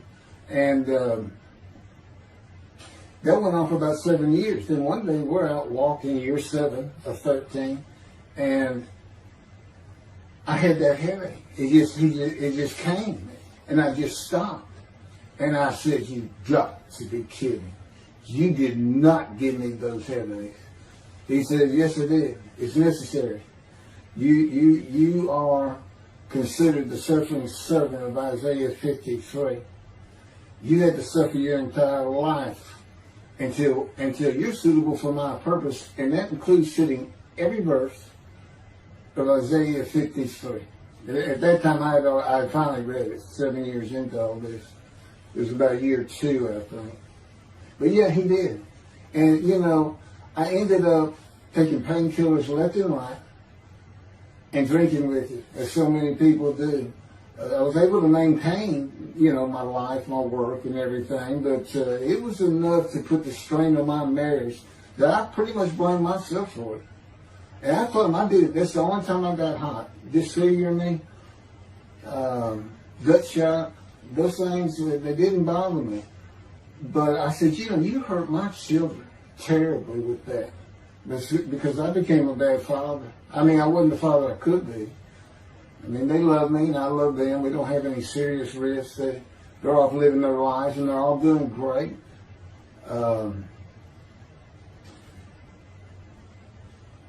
But if they consider themselves anything, they're Christians. And although I don't think any of them are overtly religious, or that they're in church every Sunday or anything like that, but you know, when I started going to the conservative synagogue here in town, and I told them I was converting to be Jewish, they're pretty much just that. Just saying I would be a Jew, I guess. I'm not sure that I didn't believe in Jesus. Was probably more of it, God says. But really haven't talked to them much at all in 7 or 8 years. So, but anyway, so God gave me the headache just to make sure.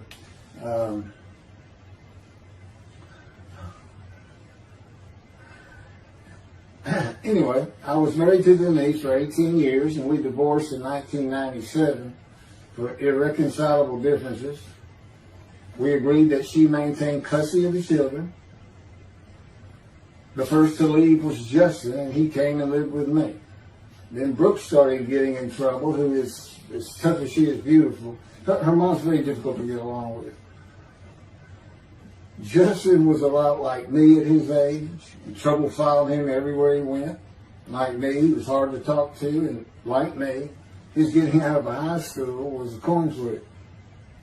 He's doing great. He learned the oil and gas landman business, and I helped him out as much as I could, and friends of mine helped him out even a lot more. And he's very successful in it. Married, no children. Laura's married, no children. She's got a great job. And Brooke is married with 2 children. I have 2 grandchildren. Long life, see his children. You'll see what I'm talking about, long life, when I get to lung cancer that God chose to crush me with. Something had to be done, and to make matters worse, Denise had met a man and they were going to get married. But he didn't want Brooke.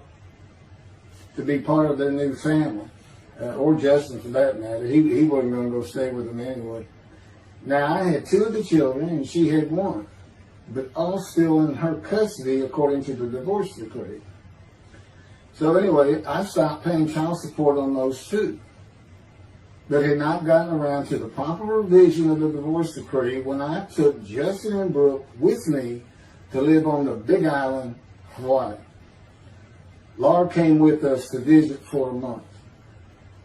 This oversight on my part resulted in Denise and now her 3rd husband filing papers in divorce court for past child support for all 3 children, for the time I had begun paying her 1/3 of the original amount. I represented myself. I had won contempt of court and was locked up for a day, but I never had to pay that money. By verbal agreement, I sent Laura back exactly 1 month later. I could not leave her out, and I wanted her to see where her brother and sister would be living. They were all so close and protective of each other, and still are to this day. And she was so sad. One of the hardest and emotionally painful things I have ever done was put her on the plane back to Houston. I can't think of anything else. The backdrop to moving to Hawaii was my firm was in dire need of new work. But the oil and gas industry was down. It's always up and down. And my clients were not drilling. A landman I knew called and said his sister in Hawaii, a brilliant idolater, but not a good businesswoman, needed help resolving creditor issues stemming from her new offices and equipment purchases. I told him it was a good time for me, as things were slow, and who's going to turn down a free expense trip to the Big Island, Hawaii. So I went and took care of everything without charge, but of course everything was paid for. When I came back to live in Hawaii at the urging of the doctor that I had helped, who did not like the look of an abrasion on my chest, and it had been there for years, I was examined by a friend of hers, and it was cancer. I don't remember what the doctor called it. He removed it in surgery with a 6-inch diameter circular cut, and it was not malignant. I could practice in just about any area of the law, and all I had to do was pass the Hawaii bar exam, one of the toughest in the nation. While studying for the bar, my body, all at once, in a moment, told me something bad was wrong with me. I had been running, swimming, and riding my bike everywhere I went, letting Justin have the car, and had been feeling good and strong. In a moment's time, I was weak and sick while grocery shopping, and there was a pain in my belly and my abdomen. I did not know it, but a large tumor in my colon had burst through my colon, and I was bleeding internally. I did not go to a doctor, which I guess is my nature. That, and I did not have medical insurance. Anyone asking for help, asking anyone for help unless things were at a critical stage, such as a bullet wound, was something I couldn't do. There's all kinds of personality disorders. I thought surely it would pass, and decided to just give it time and bear up to the abdominal and belly pain. I continued studying and took the Hawaii bar on Oahu and Honolulu in the summer of 2001. I had lived in pain for so many years from my headache, and passing the bar was so important, I just kept going day by day. Pain was getting worse, and but I kept exercising. It's the only time I didn't focus on the pain. I had always been a fast healer, and I thought in any day it would just go away. I finally could no longer take it. Brooke, it turns out, was in Houston visiting with her mom, and I left Justin at our little, we called it the little green shack. There wasn't much to it. We weren't there very often, really, except to sleep, and went to Houston to find a doctor for diagnosis, staying at my parents' townhome, which is where I'm at now. I had allowed my major medical insurance to lapse using premiums for child support when things had gotten lean. I just needed someone to tell me what was wrong. I would find a way to take care of whatever the diagnosis was. Early September, I was close to dying, lying on the floor of a dingy apartment of a friend who traveled for work. I could no longer get up to even try and get medical help. And I had not told anyone how bad it had become. Then the planes hit New York. Seeing how grief-stricken so many relatives were on the news, I began to think for the first time how awful my children would feel when they found out how and where I died all alone. So I asked my father, again, it's hard for me to ask people for things, for the money to pay for a colon examination that had been suggested by a doctor at one of those clinics you find in a strip mall, the only places I could afford. The doctor who performed the colonoscopy finally found what was making me so ill and unable to eat. A malignant tumor 6 to 8 inches long that had burst through my colon, and I was bleeding internally. You know, I come out of anesthesia, partial anesthesia, and he's holding this picture, and it's this great big purple blob, and he says, I couldn't get the scope past this. It's not a good way to wake up. To say it crushed me in my life is an understatement. The pain, the weight loss, inability to eat, all I could do was drink calorie drinks. Began about 4 months before the colon examination. That was 4 months of sheer pain. But as it turns out, I did pass the Hawaii bar exam. It was now early October 2001. The doctor told me, look, you don't have insurance. Go to Bentop Hospital. That's the hospital I went to when I got gut shot. Gunshot. I prefer gut shot. It sounds better. Yes, man. And he gave me the pictures from the procedure showing what he could not get the scope past. He's shaking his head and saying, you should have come in much earlier. So I went to Bentop thinking I was here in 75, on October 5, dying. But I did survive, and here I am again on the first week of October 2001. I showed the pictures to the admitting nurse. Instead of them sending me to the waiting room, she just looked at me and she said, this is a public hospital. I mean, you can wait all day long to have a cold check. She looked at me and said, why did you wait so long? And how are you still alive? And I told her, I have no idea. She did not send me to the waiting room. They had an orderly take me immediately to a room. There they hooked me up to a morphine machine where I could hit a button at a time interval I can no longer remember and receive a small dose. I do know I never missed one. I was very depressed, and my parents who waited in that line for admittance with me looked so sad and depressed. It was not one of my better days, though I finally had some pain relief. Day after day, I lay there waiting for the next test they would run. It was during this time I received notification that Denise had filed papers in the divorce court to recover monies for the time I was taking care of 2 of the children. It's also when I received notification from Hawaii that I had passed the bar exam.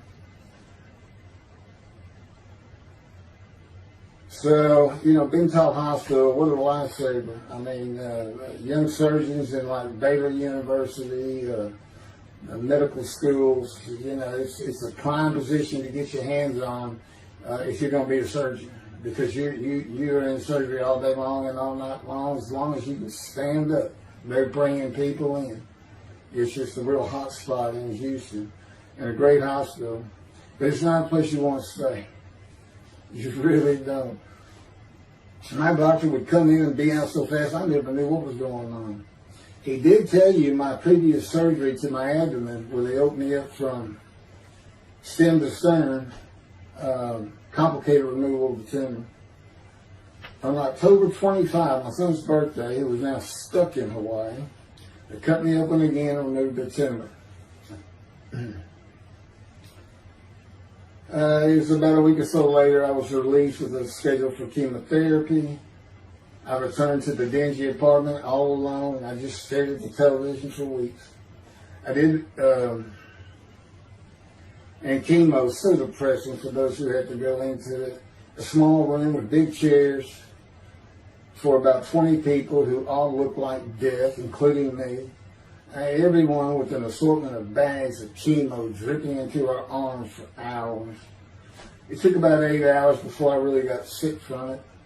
And I had to park a long way to avoid paying for parking and drive a long way to the apartment. It was a very gloomy fall and winter. When I completed my chemo of once a week for 6 or 9 months, more tests were scheduled. I do not remember how many months the chemo lasted. I do remember I did not finish, missing the last 3 sessions. At the end, I could not get out of the door without bursting into tears and just not go. It just wore me down to nothing. On the right side, it was my goal. I had my own apartment called the Loft. It was brand new and very nice on a bayou close to downtown Houston with a running trail alongside it and lots of woods near Memorial Park where I had been running a 3-mile circuit since high school.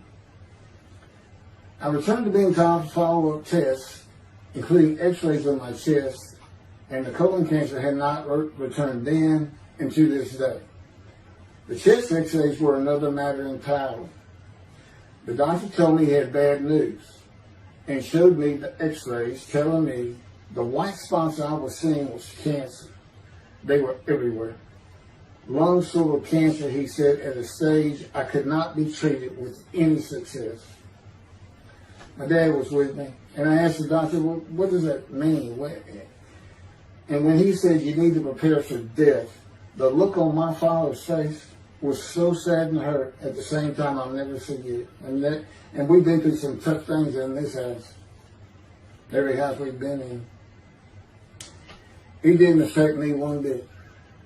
I did not feel anything. I was too beat down from the chemotherapy to care, I guess. God tells me I had a lot to do with that.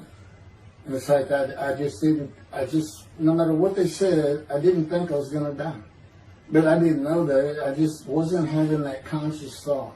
And God says he had a lot to do with that. Of course, he hadn't spoken to me yet. I had never seen a doctor for cancer or any other ailment since that day. I had to get Justin home was all I thought about. But I needed money. I found an old client that needed a title pin for a drill site well. I struggled through that and got my boy back to Houston. And it was tough. I was so weak. And it had been so long since I really had done any title work. And just going to pick the work up and visiting with the client was a major to-do for me. But we got there and I got Justin home and he went to live with some childhood friends. This is now 2002 and going into 2003. I just walked all over the running trails in a 3-mile loop at Memorial Park and in the woods day after day. I didn't think about dying, but I did start. But I did not think about restarting my law practice either. I watched a lot of television and played video games. I watched the Tour de France for the first time and got inspiration from Lance Armstrong. I was still alive though, and the funny thing was my lungs never bothered me. I was never sick. It's because God had already removed it. After I got the news I was dying of lung cancer, he took them from me. That's what he tells me. And I don't have any symptoms. As you'll see right here, in 2005, I picked up some title work here and there and made an office out of my loft. I bought my first motorcycle, soft-tailed lowrider Harley Davidson. First time in many years I was happy. I love riding that bike. In 2006, I did some landman work for standard day wages and began dieting and running.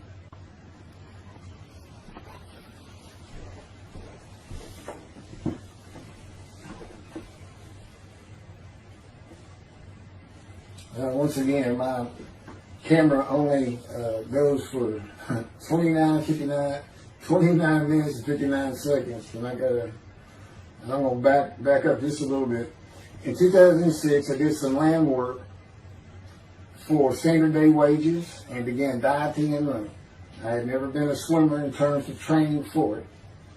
I love the water and swimming, but I never trained with laps at different paces and various distances. Mostly because I was so slow, because of my right arm. I was reaching an age, though, where endurance in my running was more important than speed. And so endurance swimming was too. In Hawaii, I had seen the athletes come to Kailua Kona, where we live and where the Ironman triathlon begins and ends. Matter of fact, my little green shack was just right on the route where they start.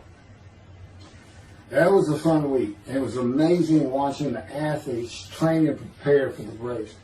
I would think to myself, a human being, the human body cannot do what they are doing. Yet they were and they did. It's just amazing. I decided to learn how to swim more efficiently and how to train for distance and endurance. Get a regular and triathlon bike and enter some triathlons. I was so alive and finding a direction and purpose in my life. Training every day for long periods of time. It really helped with my headache and I slept better.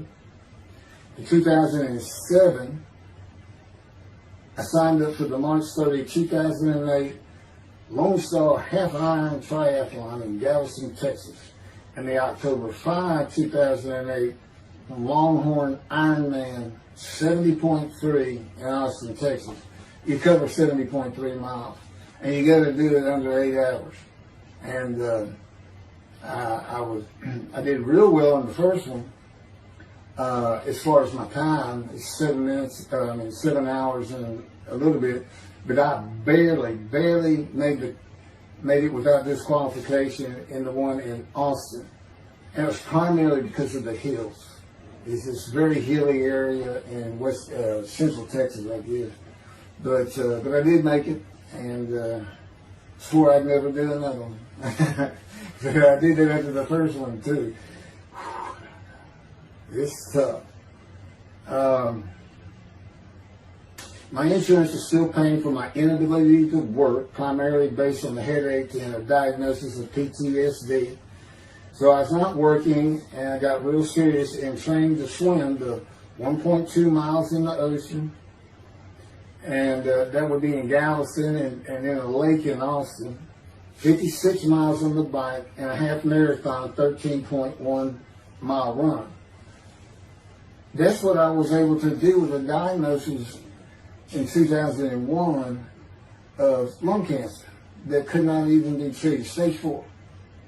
And that's just about impossible. It would take a miracle of God for that to happen, because generally you're going to die within 1 year. They say if you get lucky with good medical treatment, you might make 5 years. But 1 year is the standard, if you can make it that long. That's my proof that I offered myself to guilt for God. Because you can't, it's not something provable. All you can do is show the results of that offer.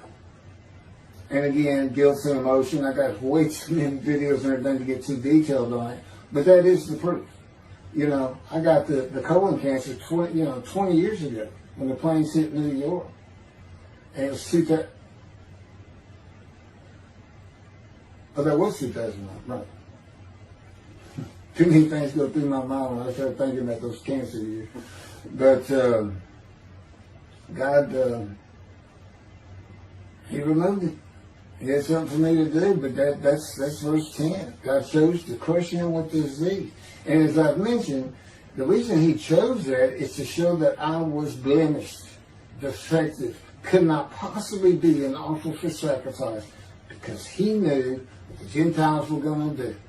They were going to put an unblemished lamb in there and call the Jewish people's Bible their own, and use the laws of Leviticus, not unlike Mr. Toby the singer and his 6 million blemished ram sacrifice by Hitler, the righteous servant of God.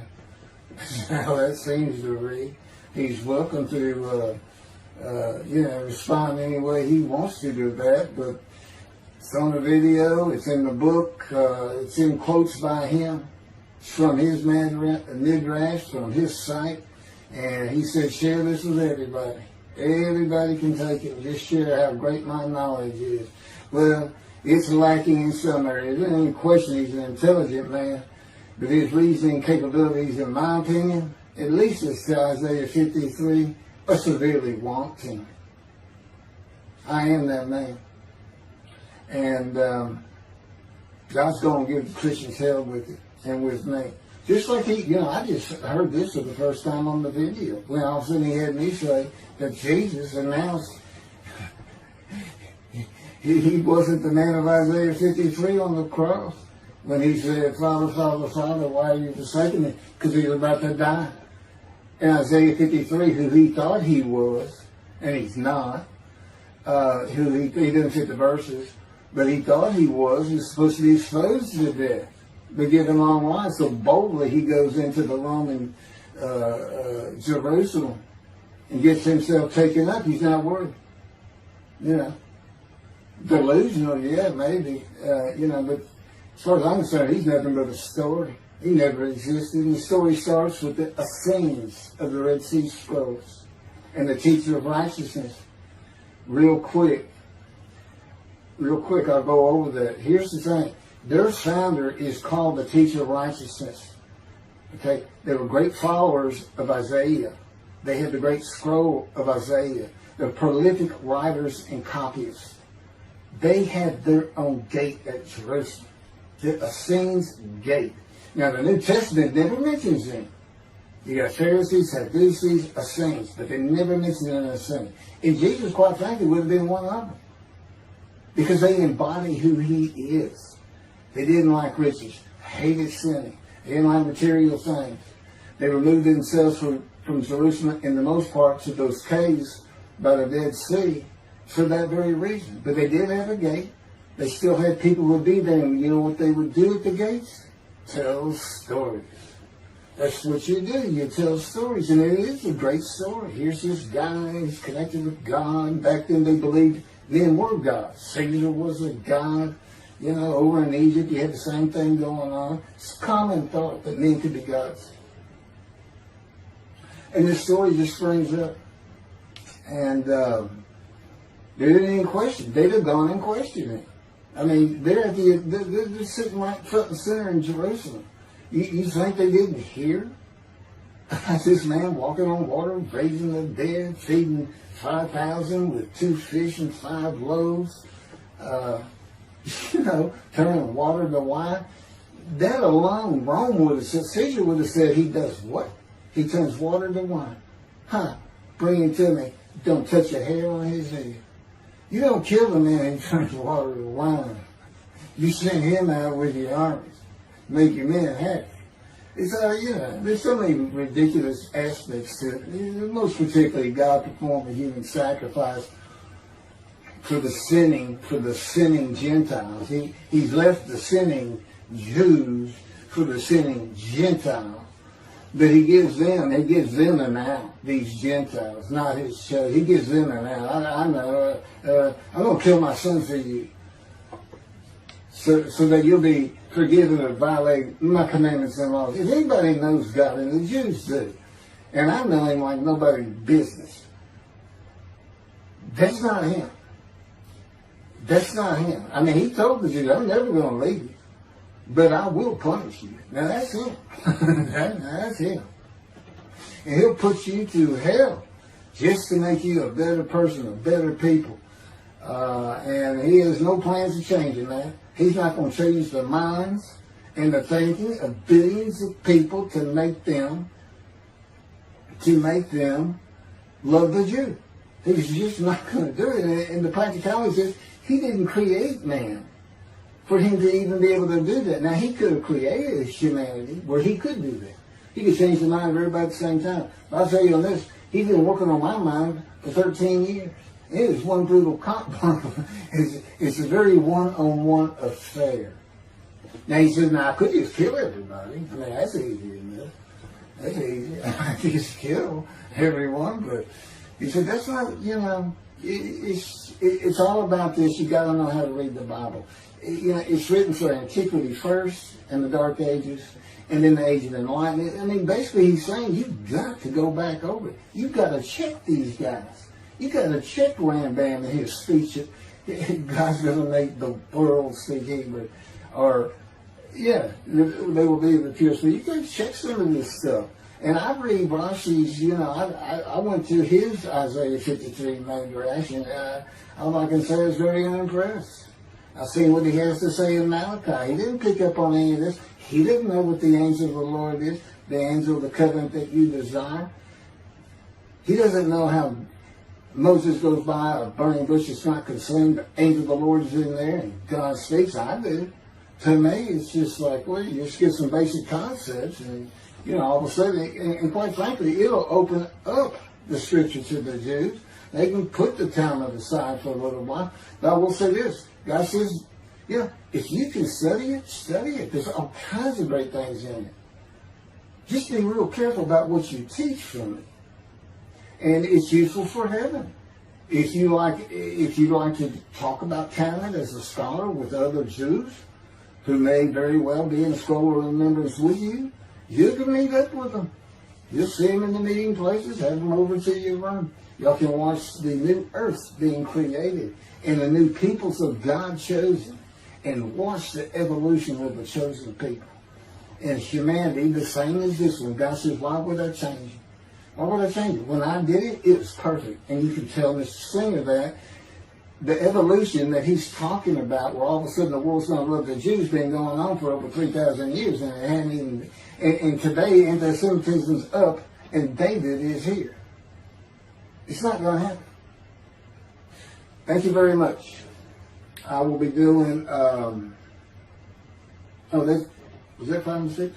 Yeah, that was 5 and 6. Now the book picks up at chapter 7. It's on a video when God first speaks to me. And it's very interesting. And we'll still be putting some videos out.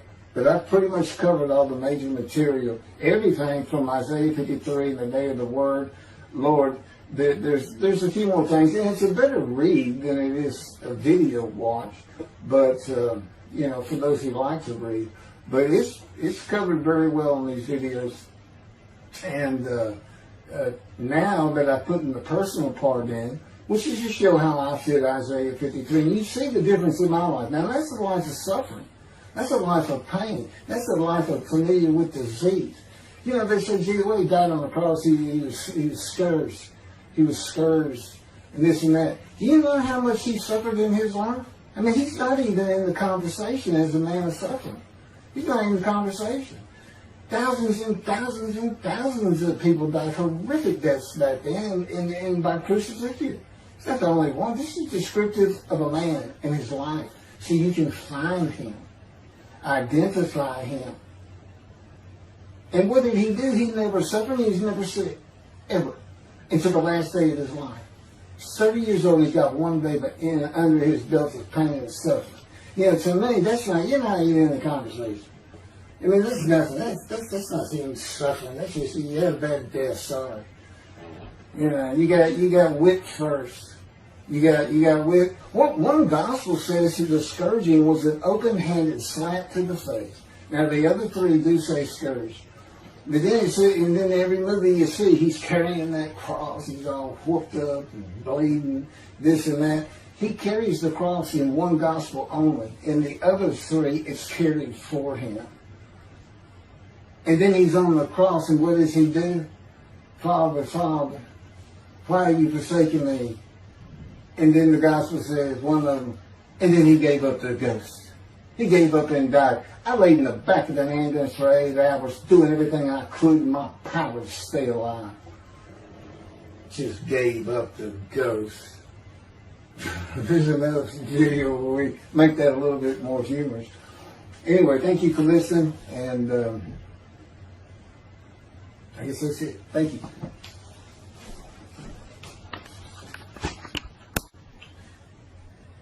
This is a video that leads into a brand new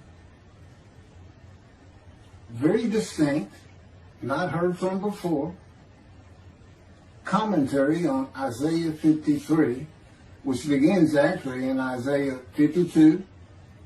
It's comprised of 7 videos I put together in the last month or so. And I'm just putting them all together with a lead-in video explaining these things and why it's so new, novel, and has such a different view of the scripture from that which Judaism teaches regarding a Messianic era when David comes, the descendant of David. They often refer to him as King Moshiach. Moshiach means the anointed one. And you'll get the idea from the title of this video real quick.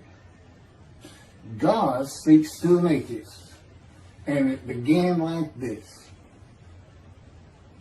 The doctors who gave me 1 month to live from lung cancer in 2002 that developed from my colon cancer metastasizing would have been surprised that I was still alive, to say the least. I had stopped thinking about the lung cancer years before. The white spots in the x-rays that filled my lungs, like the stars in the night, did not inhibit my breathing or slow me down in any way. At this point in time, I'm training for my first triathlon. And I didn't start small. I did a half Ironman. It's 1.2 miles swimming in an ocean, 55-mile bike ride, and half marathon, 13 miles. They call it the 90.3.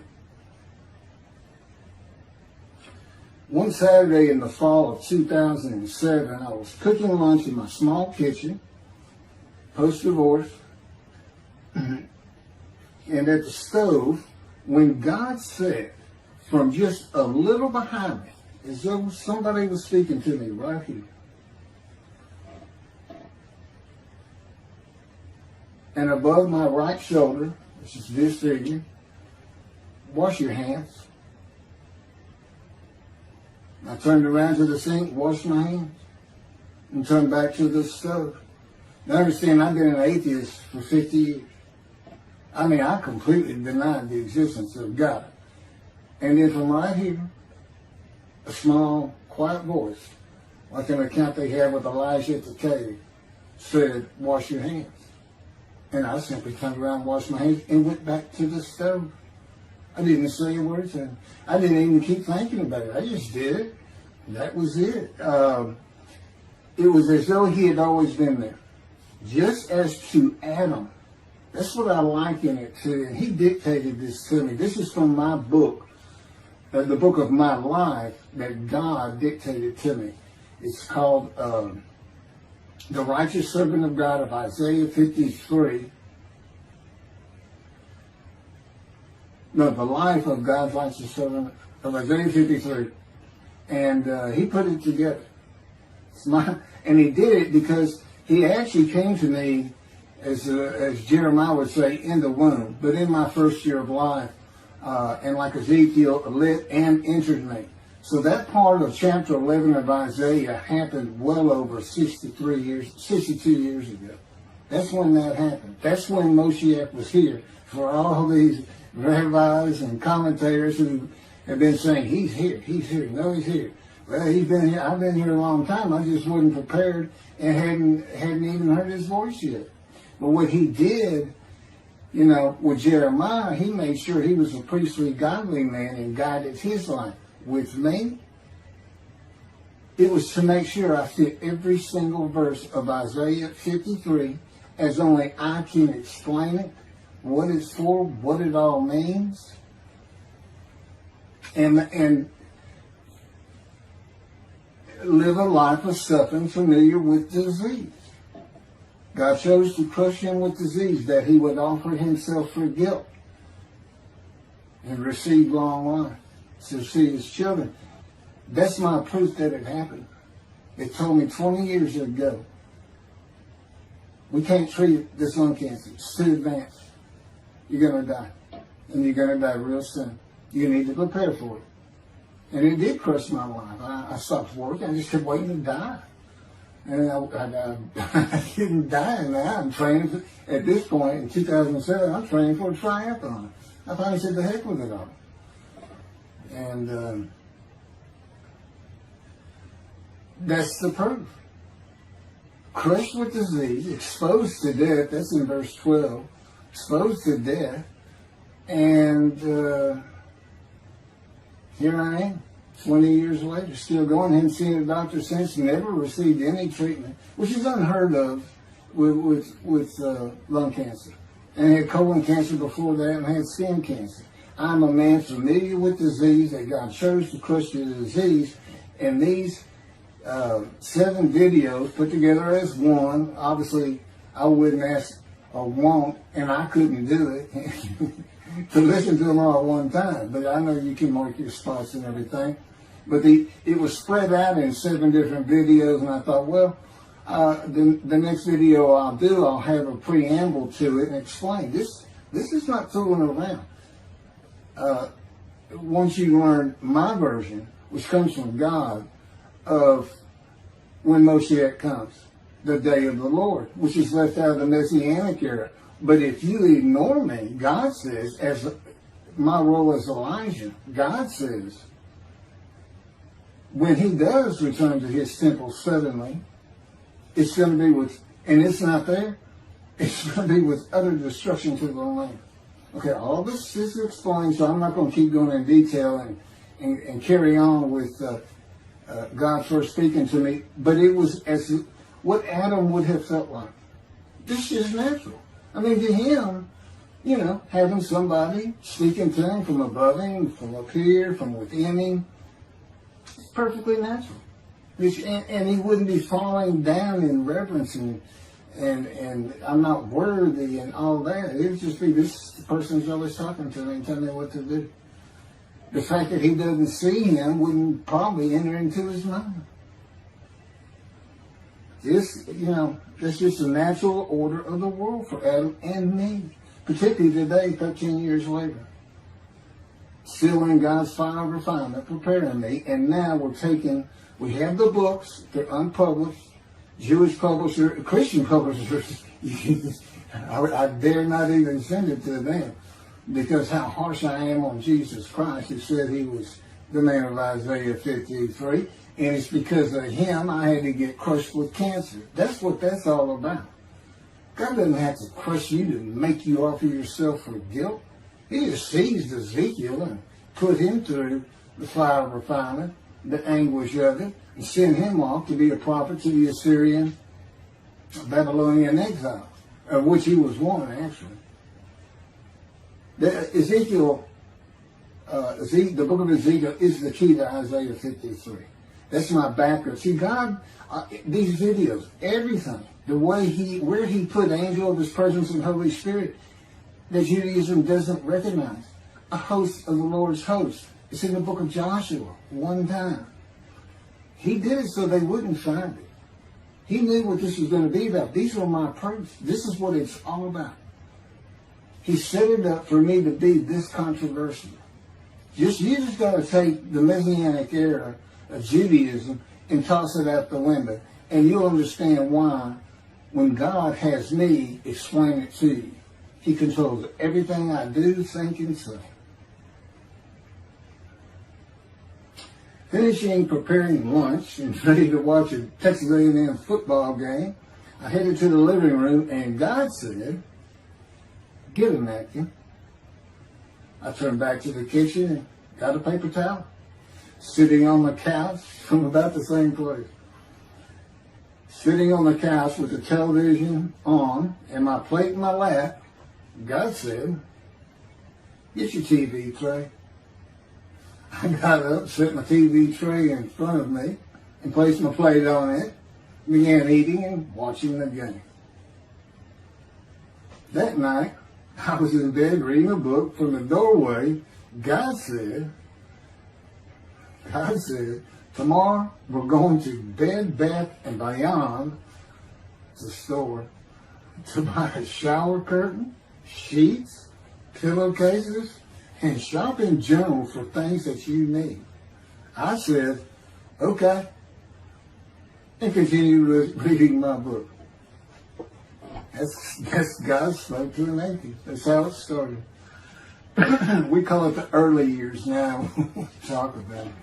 It was so different from the way things are, and all the same in the same breath. And I have since learned this. It was by his power upon my emotions and thoughts that his presence with me was though he had always been there. In other words, when you read in the Hebrew Bible, God calls somebody's name like little Samuel, and he says, here I am. Here I am. Now there's some accounts of people falling to the ground, but he can put a silent knowing to you. He can put knowledge within you, your mind, where you never hear a word from him. In other words, put into your mind the God of all creation is about to speak to you. And he doesn't have to say, stay calm. He controls emotions. He told me, Keith, I created emotions. And there's nothing I can't do with yours, and believe me, it's been proven to me. I'm not going to get into all that. This story goes on. It turns out he had been like Jeremiah from the womb. Let me pass by that. I've never been affiliated with any church or synagogue. I've never had any teaching from yeshiva or seminary. Throughout my life, I did not. Let's put it this way. I was the actual opposite of Jesus Christ. Actual opposite. I'm a sinner. You know, I mean, he took me back. He said, look. Yeah, because I said, well, I wasn't that bad of a sinner. It was. He said, spell it. Here we go off in vision like the story of Scrooge and the Ghost of Christmas Past. I said, I'm so getting smart with him. This is us talking friend to friend. I can talk to him like he's just a buddy sometimes. There is a line I know not to cross. I said, why would you call that a sin? Why is that a sin? He said, Keith, it's a sin. You lied. I said, yeah, but if I didn't lie, I was going to jail. He said, well, that don't make it good. I said, well, which comes first? Going to saving yourself? Or lying? And so what? I didn't believe in you anyway. I wasn't worried about going to hell either. It's just, I didn't think about those things. He tells me, man, I didn't let you. That's why I was with you from the get-go. He wanted me to be fresh. No preordained, settled in thoughts and beliefs on anything. And of course, I grew up in Texas for the most part, so it would have been Christianity. I didn't associate with anybody who was religious. I didn't even know what the term Jesus meant. I didn't even know that Jesus died for my sins, supposedly, under their theology. And I didn't know that there was a problem between Judaism and Christianity. Jews and Christians. I didn't know that. I had plenty of Jewish friends. You know, I was in the late 60s, 70s, my formative, going into my teen years, and, you know, he treated everybody as an equal. I never thought about it. Including African Americans, who in my day, we just said blacks. I guess that doesn't go anymore. But had great friends of all kinds. My best friend, I didn't even know he was Jewish until I saw him on Facebook 40 years later. But anyway, let me jump ahead. Okay, this is how God communicates with mankind. This is what the prophets are all about. It's not just Ezekiel, a spirit lit and entered into me. At that moment, God was speaking. And then he says, at that moment, a spirit entered into me, and then I could hear God's words. So he's saying, and that means God is in his spirit. And it's just imagine the presence of God is his mind, and it is composed of elements of the unseen realm that we can't understand, and spirit he created, and the angel of the Spirit, the Holy Spirit, he created. But that's completely different elements. His presence is different from God's presence. But they're like big clouds. And they can float together and be as one cloud. Okay, that cloud is what descends upon you. They are within me and without me. If you, this audience, was in a room with me, they would envelop you all around you. You'd be in the presence of God. The difference with me in that room is that that cloud engulfs me, flows through me. It's within and without me, as though there's no break because of my physical structure. My little spirit is a little cloud that also drifted in. That's what it is. And it happened with all the prophets. If they spoke God's words, he was talking to them. He was telling them, write this down. Write this down. All these 20 books or so, of the books of the prophets. Ezekiel, write this down. Set this up. Jeremiah, write this down. See, your time is coming. Well, that's the time in Malachi. It all comes together, and you'll find it in all these videos. So, and it doesn't just include Moses and the prophets. The man who wrestled with Jacob. Jacob says he wrestled with a man in divine beings. Well, you know, Judaism doesn't acknowledge the Holy Spirit as the person, which is beyond belief, because there's so many references that this is clearly a person, the angel of his presence. But it's just God going to a man saying, hey, wake up, I'm the God of this land. See this man over here asleep? His name's Jacob. He's got his head on a rock. Go jump on him, start wrestling. Don't worry about it. I'm gonna orchestrate the whole thing. You'll be fine. And the guy would have said, here I am, let's go. That's how he does. And Judaism says the man in divine beings is an angel. No, you know. That'd be like saying, I'm an angel. And you wouldn't want to say that. Well, you wouldn't want to say it to me before he came to me, because that made me mad. But I had a hell of a temper, just like Moses did, and like Ezekiel did. And God knows how to knock it out of you, to where you smile and laugh a lot. Because I never used to. Well, you got to read the book, and you'll get it. You'll get it. And I'm just, you know, just like a lot of people, I've been through too much, hurt too much, suffered too much to have any thought that there's anybody upstairs, you know, who cares about me. It's just don't even mention his name around me. We're either gonna fight or I'm waiting for it, and you'll never see me again. Don't do that, because it just makes me angry. All that's gone, by the way. Lots of stories on that. Oh, and the Spirit speaks. He's got his own personality. He's angelic. He has a very childlike voice. And he's just nothing but a ball of humor. He didn't ask me to say he's the greatest comedian of all times of the universe. And he's just a joy to talk to him. And he has the smarts of God, as he tells me.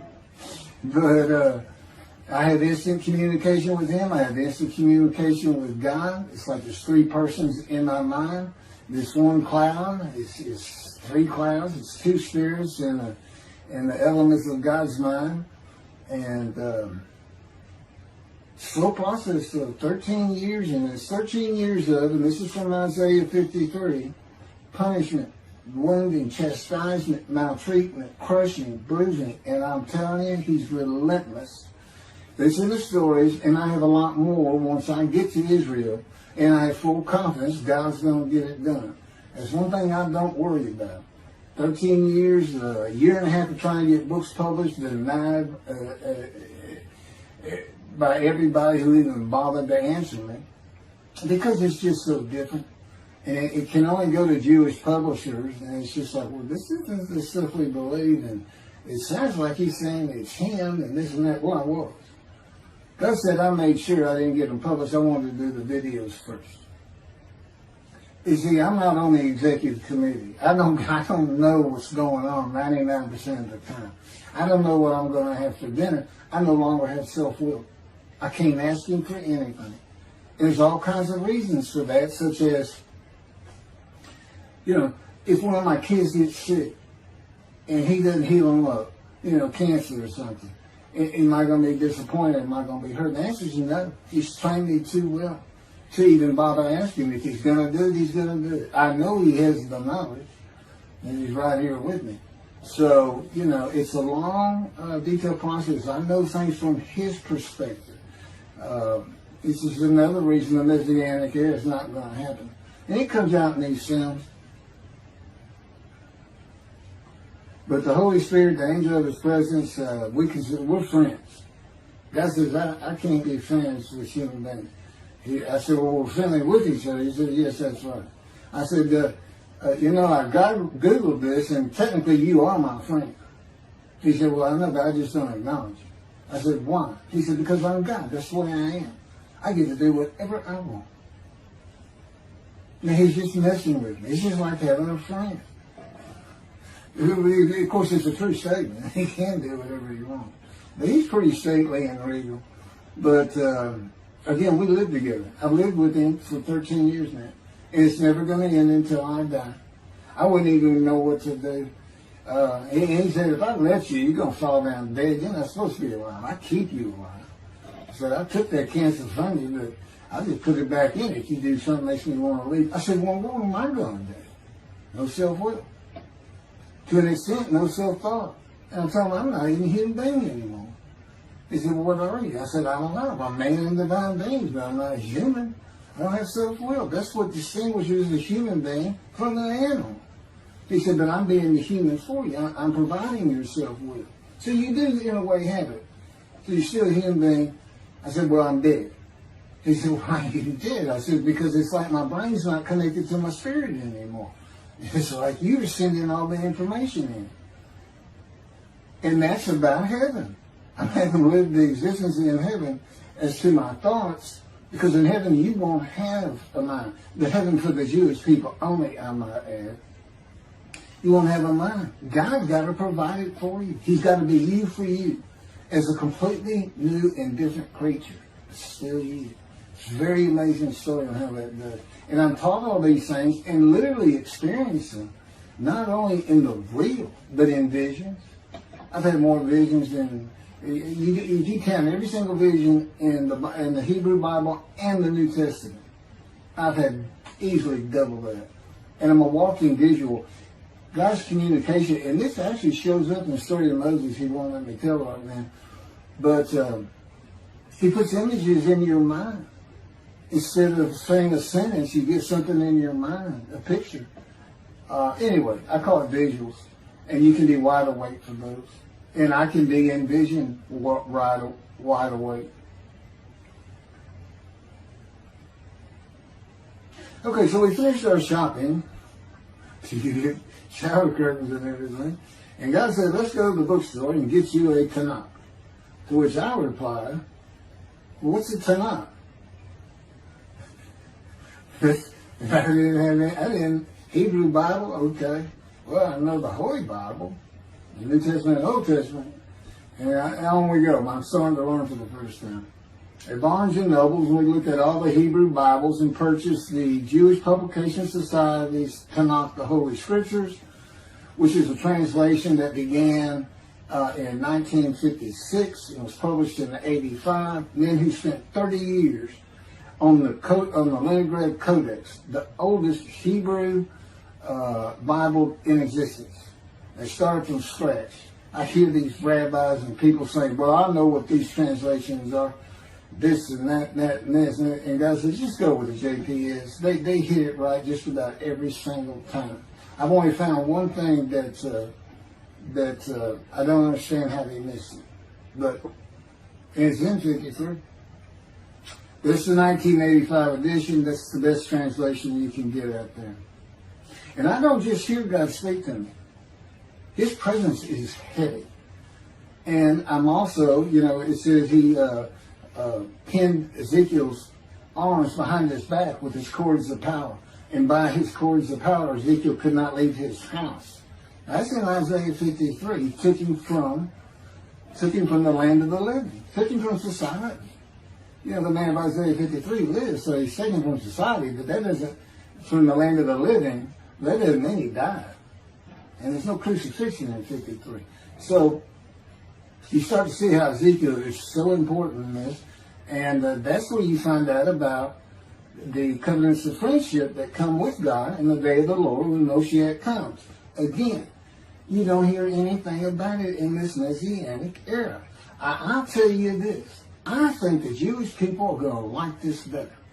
I think throwing out all that rubbish Judaism has been teaching from back in antiquity, that's where they're stuck, and see what's really going to happen with God coming back, a man in divine being, with the capabilities of Moses, Elijah, the descendant of David. All their attributes, okay, are in me. I can be each and every one of them, and I can be all four of them at one time. And God can speak through me. So, it's going to be fun, and he wants his temple rebuilt. That's the purpose of Isaiah 53. It says a purpose which might prosper of God. But it doesn't tell us what the purpose is. Well, we find it in Malachi 3. I'm sending my messenger before me to clear the way for me, and I shall return to my temple suddenly.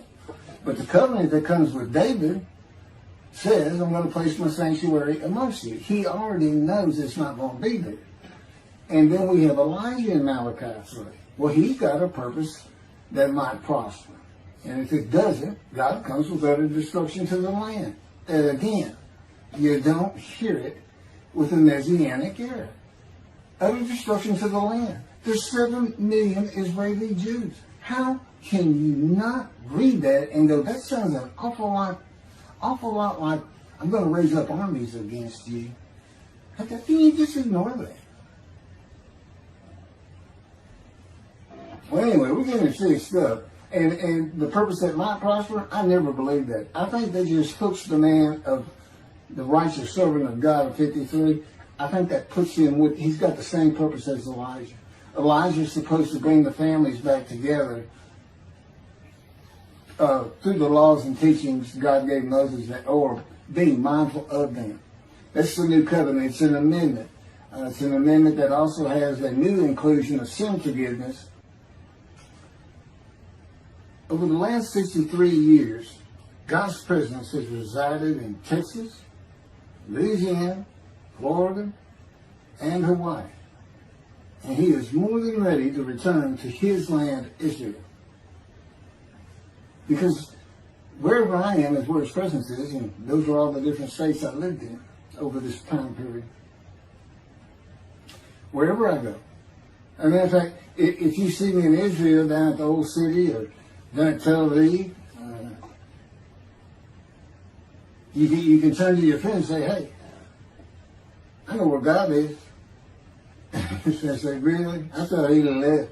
Some people say he died. I said, no, you see that guy over there? He's all around that guy. And some say inside too.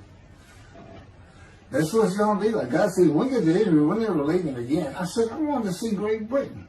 He said, it's like, did you just ask for something? I was like, oh. Yeah, that's good. I hope I fry if I hit the border and cross over. I hope I just burn up, burst in combustible flame. But anyway, that's where he wants to be. And I'm assured he's going to get there. This purpose that might prosper, again, I think it just shows the purpose of the righteous servant and a purpose of Elijah. Because he knew I was going to be teaching. There's only, in the day of the Lord, as you would imagine, he wants to have all the prophecies fulfilled, be done with the prophecies. And there's only a handful, 4 men to come that we've never seen. The descendant of David, prophet like Moses, Elijah, and of course the righteous servant. We only have one description.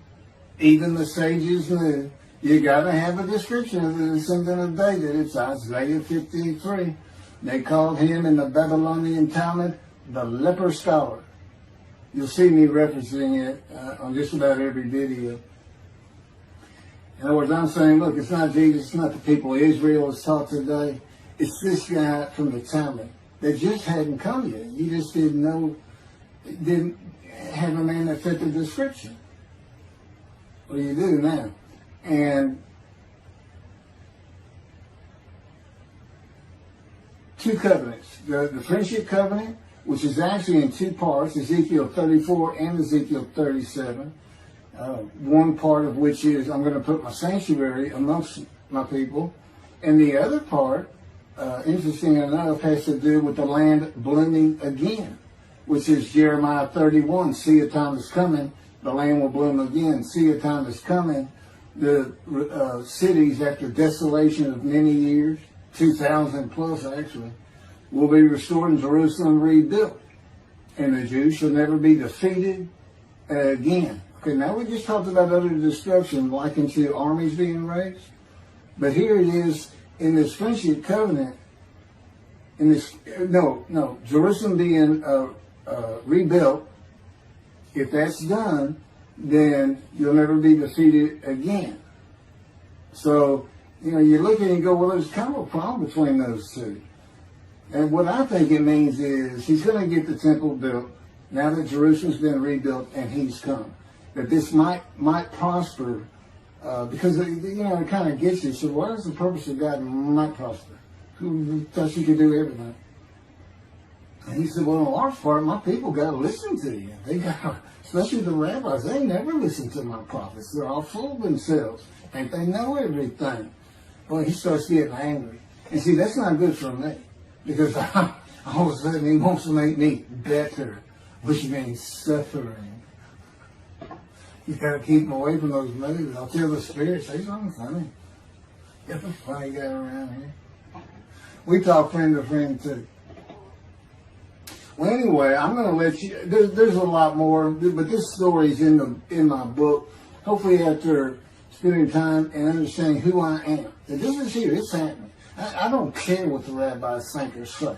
Look, I'm a prophet of God. I'm a man in divine things. If I say something contrary to what they think and say and believe, they're wrong. Automatically. It's a given. Because God is the one telling me all these things. It's His book. They're wrong automatically.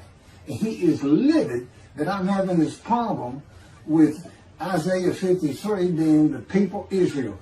Well, it's in the videos, but you ought to see the arguments they really put back before that for Isaiah 53:10 and other verses. Rabbi Tovia Singer out of his Judaism, he went Christian. The Christians went to the laws of Leviticus, animal sacrificial laws, and said Jesus is the unblemished lamb. That's why, and they're using, Leviticus, where you could offer a lamb and for unintentional sins, but nevertheless, they turned it into, he was a human sacrifice, which he says himself. He says, God no longer wants bulls and goats for sin. He's prepares my body for sacrifice. He's human sacrifice, and God made the sacrifice to Gentiles so they didn't have to obey His commandments and laws.